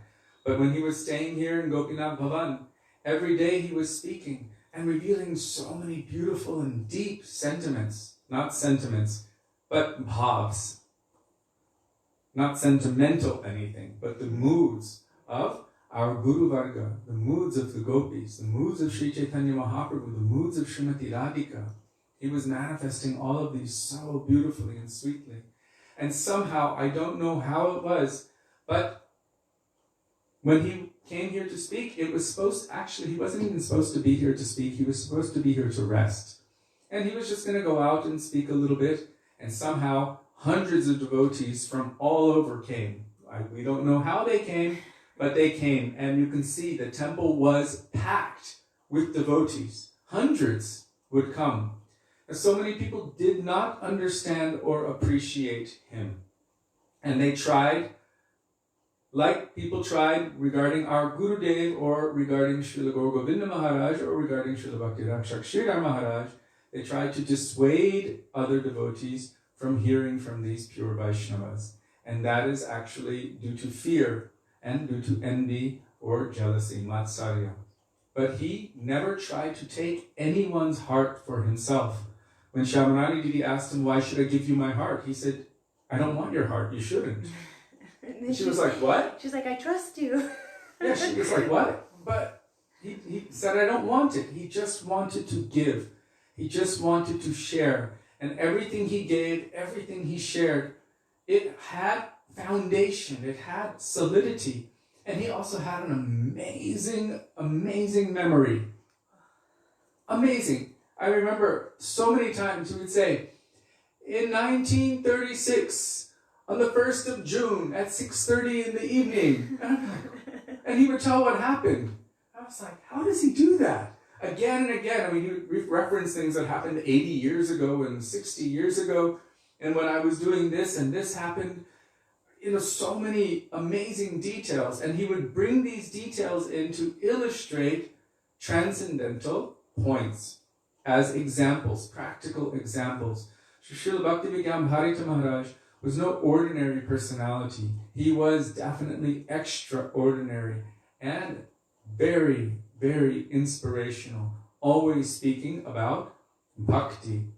And he also was strong. He didn't, like Sudevi mentioned, regarding vows, and even when he started giving initiation at such an elderly age, when anyone would go to him for initiation, they would come back and say, that was heavy. It wasn't a cheap thing. He would ask them, you know what you're doing. This is not a cheap thing. You're making a vow for life. You must follow it. This is serious. And he would make sure that that person who was aspiring for initiation was not going to take it cheaply, but they would make sure that this was a very solid, sincere vow. So Srila Bhaktivedanta Bharti Maharaj, as I mentioned, was so strong, but at the same time so soft, so sweet, so gentle, and so affectionate. So on this day of the anniversary of the disappearance of Srila Bhaktivedanta Bharti Maharaj,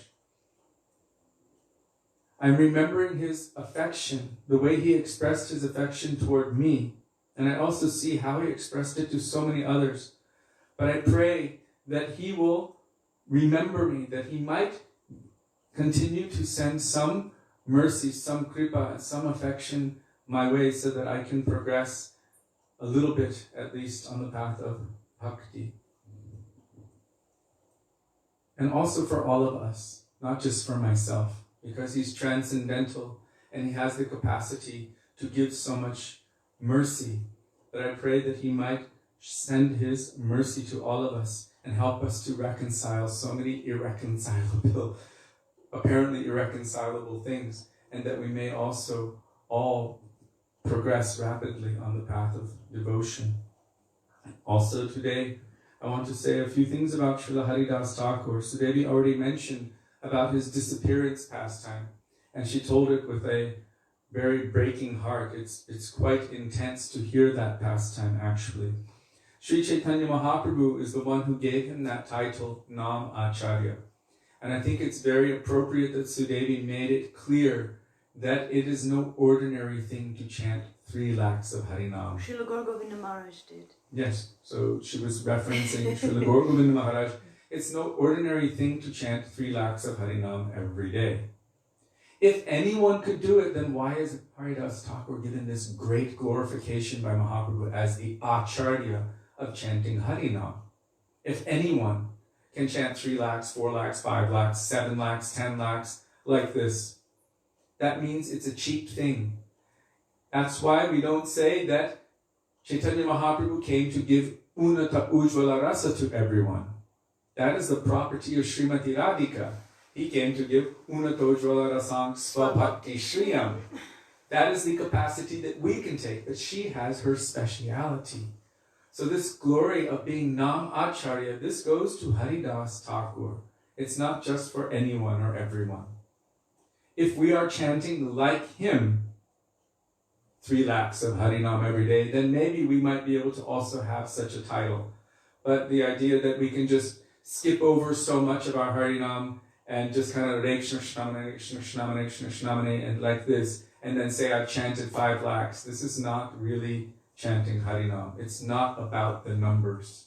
It's about the depth of mood and the number. So the number is there, but the depth of mood is there also.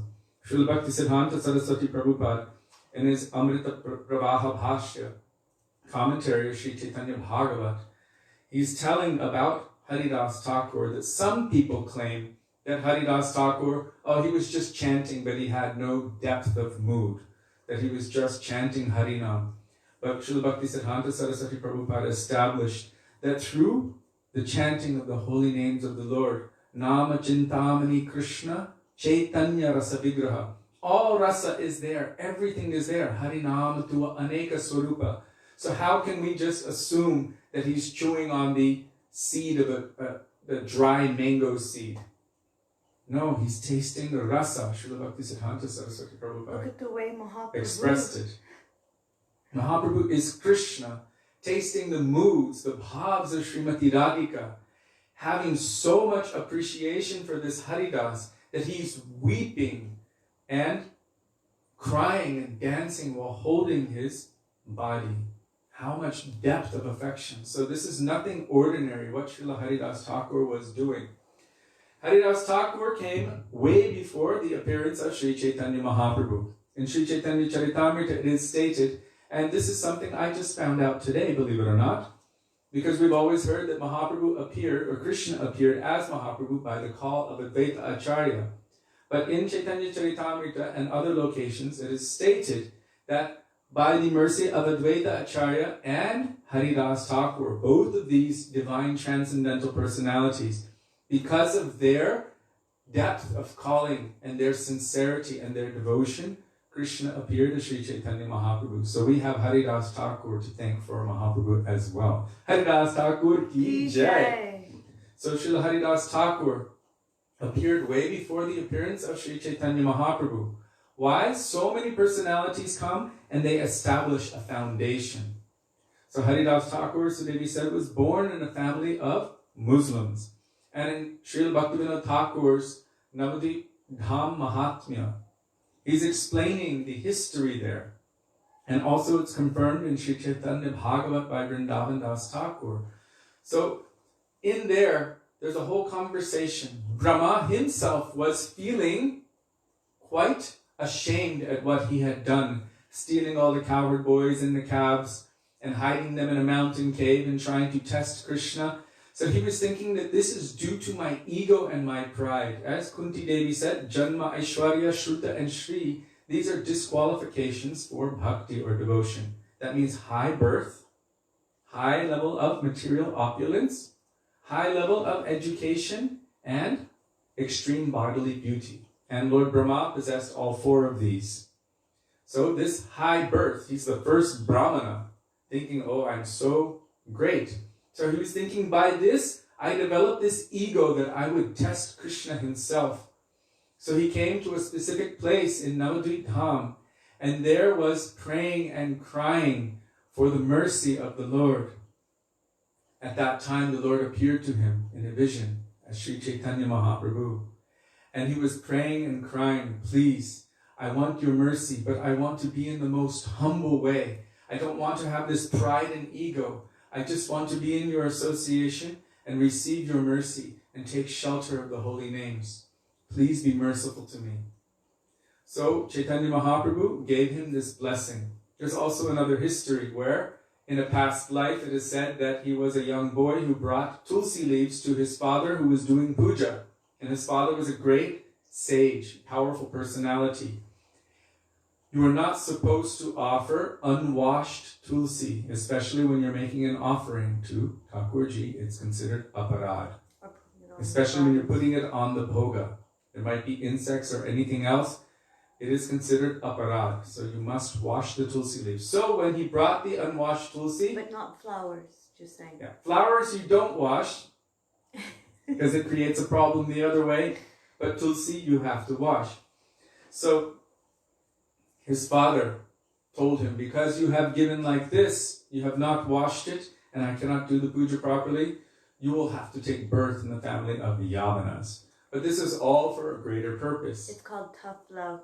Tough love. Oh, yes.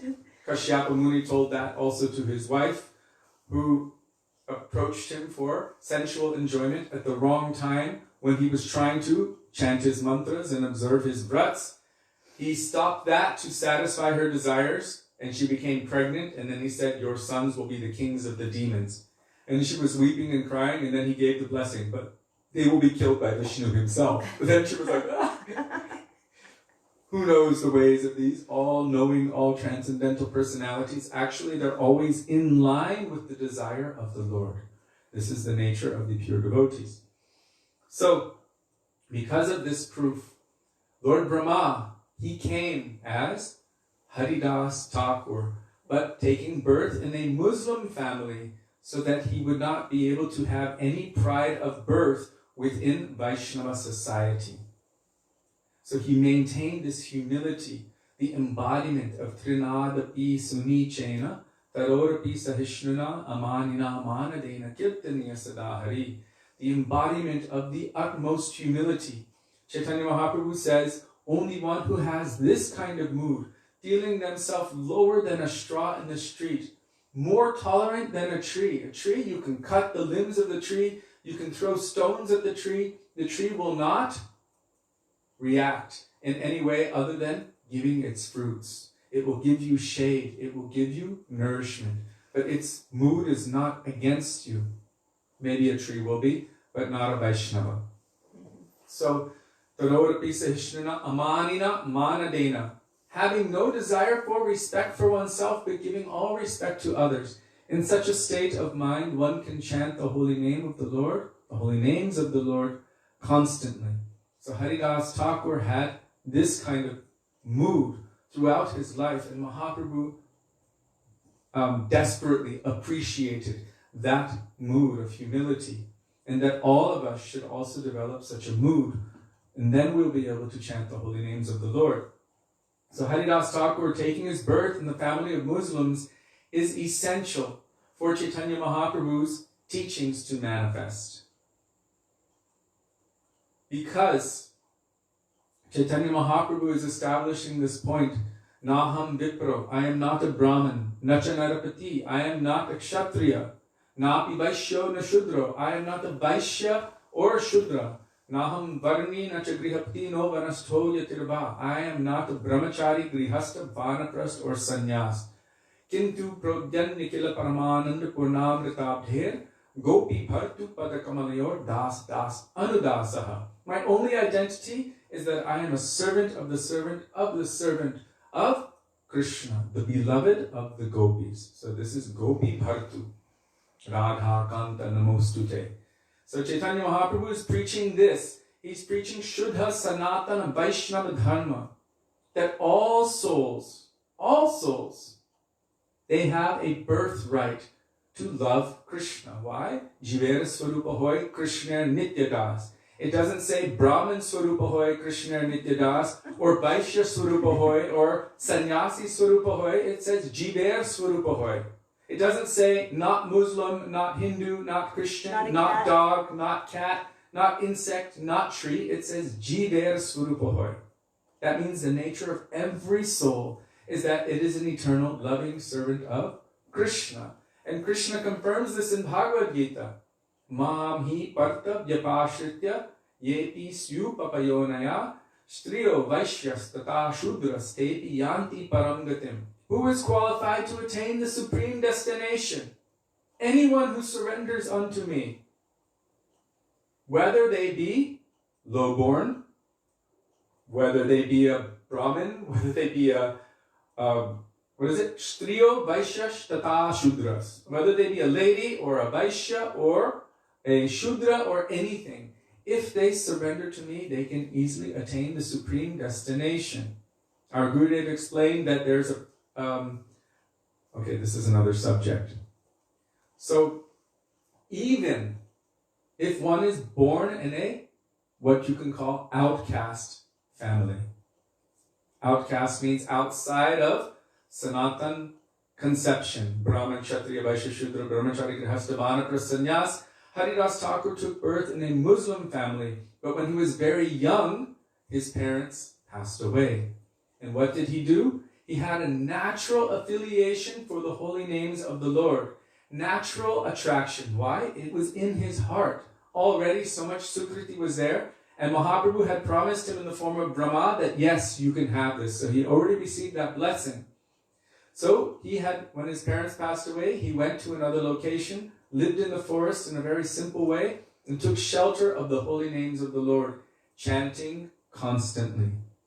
So many people came to know of him, and naturally so many within Vaishnava Dharma began to respect him.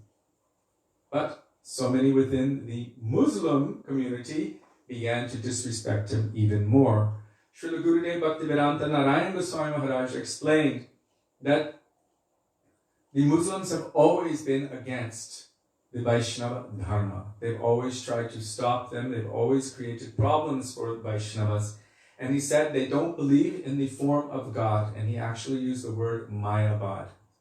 So not only aparadhis to Vaishnavas and aparadhis to the Lord, but also Mayavad conception is there. It sounds harsh, but if you have witnessed what Gurudev personally witnessed, you would have a very strong understanding and opinion. So I won't go deep into that. But Haridas Thakur came from that family. So many Muslims were upset at him. He is showing a bad example for other Muslims. If he's doing this and getting so much respect, then other Muslims might also follow. And then this will create a problem. So the Qazi, he's like the local governor, took the case to the Nawab, who is the big in charge of the whole area, and instructed him that you should give this Haridas some severe punishment. So what was the severe punishment that the Qazi requested the Nawab to give him? You should have him beaten in so many marketplaces to show what happens if a Muslim becomes a Vaishnava, a servant, or chants the names of the Hindu gods. So at the time when Haridas Thakur was in that court, Haridas Thakur was remaining in a very humble way and not fighting or anything. But at that time, they were speaking so much aparad against the holy names of Krishna. So Haridas Thakur at that time felt that I deserve to be beaten or even killed by hearing these aparads against the Lord. So when they took him and they were beating him in 22 marketplaces, he was thinking, what is this? I deserve so much more. So he was taking that unto himself, accepting that this is the result of my sinful activities, that I deserve this and so much more, but all the while maintaining his conviction, his one-pointedness to the holy names of the Lord. Tatte nukampam susamikshamano bhunjana evatma kritam vipakam ridvagvapurbir vidadannamaste jivete yo mukti pade sadaya bhak. This verse was spoken by Lord Brahma in Srimad Bhagavatam after he was taught the lesson from Krishna, after he had stolen the calves and the cowherd boys. There he's saying, one who maintains their conviction, their one-pointedness, and their steadiness by mind, body, words, heart, and everything focused on you, my Lord. All the while accepting whatever is coming to them. That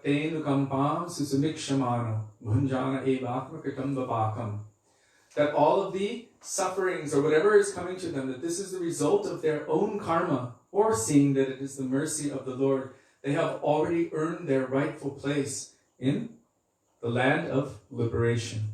So Haridas Thakur exemplified this, understanding this mood, and was accepting it. They were beating him so bitterly in 22 marketplaces, these two guards. It is said that most of the flesh came off of his body. Everyone who witnessed it, even the Muslims and the Hindus, they were like, oh my God, how is this possible? Any normal person would have died within the second marketplace, but they took him to 22 separate marketplaces and they were beating him bitterly. Finally, these two guards, they realized he's no ordinary person. You know, other persons had said he was saintly, but they were like, nah, this can't be a saintly person. He has left his Muslim dharma and become a Hindu, a low-class Hindu. So they were beating him. Finally, these guards said, you know, we know that you're a great personality, but if you don't die, we will be killed. So please just die. Srila Bhakti Tirtha Maharaj explained that he went into a deep internal trance-like state. We know this as samadhi. When any Vaishnava enters samadhi, it appears like they have died. Their body becomes limp. You cannot barely detect any breath, if you can detect any at all. And like this. So they threw him in the Ganga. That he should not have a proper Muslim burial, but he should have a Hindu burial. Throw him in the Ganga. So he floated across to the other side, came out whole and fresh and new, and then just went to the next location and continued chanting Harinam, completely undisturbed. Later on, Sri Chaitanya Mahaprabhu, he was asking different devotees different things. When he was exhibiting. When he was exhibiting in Navadvip Dham, his special Mahaprakash, like a universal form. And he was asking the devotees different questions. And he said, Haridas, did you feel any pain when you were being beaten in those 22 marketplaces? Haridas said, no.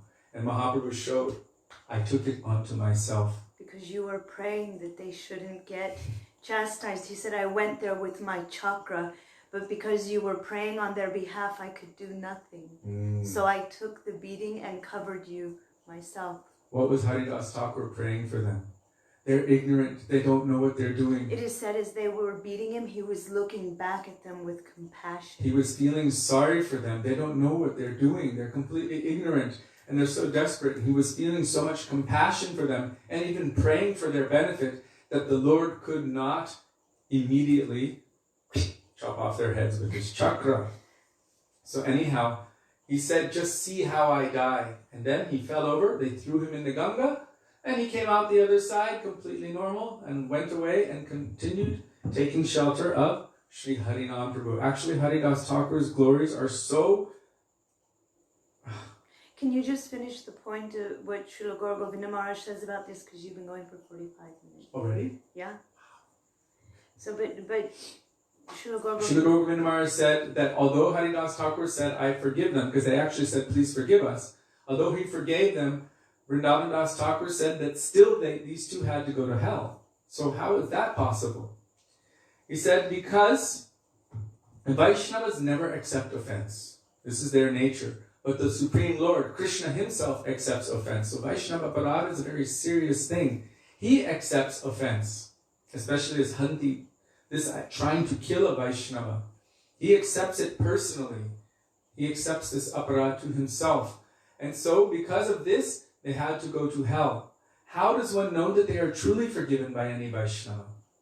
When through your repentance, when through your service, when through your desperation and your prayer and your crying mood, you somehow again petition them and melt their heart that they again give you Krishna in the form of Harikatha, then Krishna has no choice. When that Vaishnava is giving you Krishna in the form of Harikatha, Krishna is their property. Krishna se tomar, Krishna bite paro, tomara shakati ache. He is controlled by their love and affection. So when they again give you Krishna in the form of Harikatha, then you know that Krishna's mercy has come. And then you know you are truly forgiven.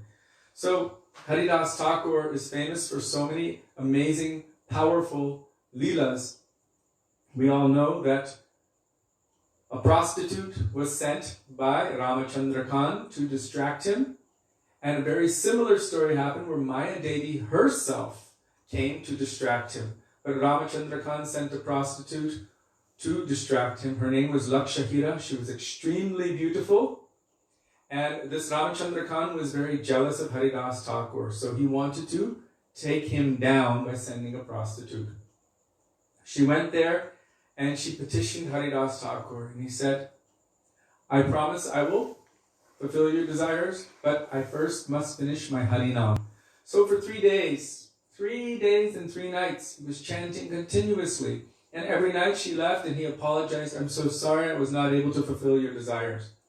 The last day he said, we will meet Sangam. Our acharyas explain what he means by that we will meet eternally in service to Krishna. So by the end, her heart was completely purified. She fell at his feet and begged forgiveness. He was already aware of everything because one who is taking shelter of Krishna, they know and see everything. He said, I only stayed for you. Yes, I only stayed for your benefit. And then he told her to give all of her wealth away, to be very simple, and to just worship Tulsi Devi and to chant Harinam incessantly. And so that prostitute later became known as a very great Vaishnavi, and so many thousands would come to receive her darshan. And this actually increased the glory of Haridas Thakur. But as soon as she was converted by heart, immediately he left that place and continued his bhajan.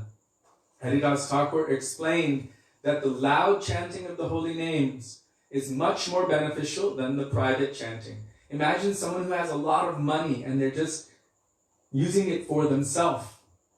Or if they're using it for so many others' benefit. So our acharyas have given this example. Yes, which one is greater? If you're just selfishly using it or using it to help so many. So Haridas Thakur said, if you're chanting the holy names loudly, that not only do you get benefit, but everyone else who hears it gets benefit. All of the trees, the animals, the creatures, the insects, and everyone else gets benefit. So it's much better to loudly chant the holy names of the Lord. And Haridas Thakur, I mentioned before how he was born in this Muslim family. So I just wanted to share one pastime and then we'll end. When Advaita Acharya was performing the Shraddh ceremony for his departed ancestors.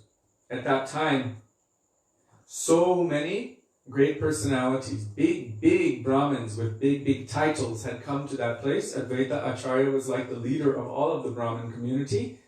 And Haridas Thakur was an associate of Sri Advaita Acharya. So he was outside. And Advaita Acharya had one special seat, a high seat, set aside to put the greatest of all personalities there to receive the most honor. And everyone was thinking, oh, I wonder, it's probably going to be me. It's going to be me. And Advaita Acharya went outside and he saw Haridas Thakur. Remember, he was born in a Muslim family. But he was taking complete shelter of the holy names of the Lord constantly. So Advaita Acharya grabbed him and said, you come. And he said, no, I'm here just to receive any remnants of Mahaprasad after everyone is finished. So many great and wonderful personalities are there. If you bring me inside, you will contaminate everything. I'm untouchable. I'm so low. So he felt himself so low. And Advaita Acharya forcefully brought him in and placed him on that high seat of honor. All of those Brahmins got so upset, offended. And they're like, how could you do this to us? You are offending us by putting this low-born Muslim person here. And they said, we will leave this place immediately. And Advaita Acharya was like, you should all leave. If you leave, then my life will be successful. By serving Haridas Thakur, it is more than serving millions and millions of the best Brahmanas. Just by seeing you, my whole body and everything is contaminated. You should leave, you should leave. Advaita Acharya was so happy to serve the pure Vaisnava. As these Brahmins had left, they realized, wait a second, he is the guru of all the Brahmins. He knows all Shastras much better than us. Maybe we've made a mistake. So they all came back with their heads lowered, begged forgiveness, and took shelter of Sri Advaita Acharya for the offense that they made. So there's so many powerful leelas in relation to Sri Haridas Thakur. Tomorrow we will be observing the sannyas day of our Param Gurudev Srila Bhakti Pragyan Kishori Goswami Maharaj, the sannyas of our Srila A.C. Bhaktivedanta Swami Maharaj Srila Prabhupada, and also Vishwarup Mahotsav, which is the day of the departure of Chaitanya Mahaprabhu's brother Vishwarup. So it's also another holy day. I feel so inadequate that we can't actually speak so much more about these divine personalities, but maybe after tomorrow we can say something more. So thank you all very much for giving us the opportunity to remember their pastimes and the kathas which have been told by our Gurudev, Vaishnavas and our Shastras. Srila Bhaktivedanta Bharti Goswami Maharaj ki jai, Shri Namacharya Srila Haridas Thakur ki jai, Tadiya Tirobha Maha Mahotsava ki jai. Again, please forgive us for going so late. Normally we stop at 7:30. Now it's 8 o'clock. Is it 8 or 9? No, it's 8:10. 8? Okay. Sorry.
Bhaktivedanta Bharati Goswami Maharaj ki jai, Gurudeva Mahamahans ki jai, Mohan Gurudeva ki jai, Vijanan ki jai, Shri Haridas Thakur ki jai, Ramacharya Haridas Thakur ki jai, Gurudeva Mahamahans ki jai, Sachinandana Gaura Hari ki jai, Radha Bihari ki jai, Radha Rani ki jai, Giriraj Maharaj ki jai, Harinam Sankirtan ki jai, Hare Krishna Mahamantra ki jai, Gaura Bhaktivedanta ki jai, Hidai Gaura Premanande, Hari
So thank you all very much for being with us and giving us the opportunity to remember the beautiful glories of Srila Bhaktivedanta Bharati Goswami Maharaj and Srila Namacharya Haridas Thakur, remembering the beautiful teachings of our Gurudev and Guru Varga.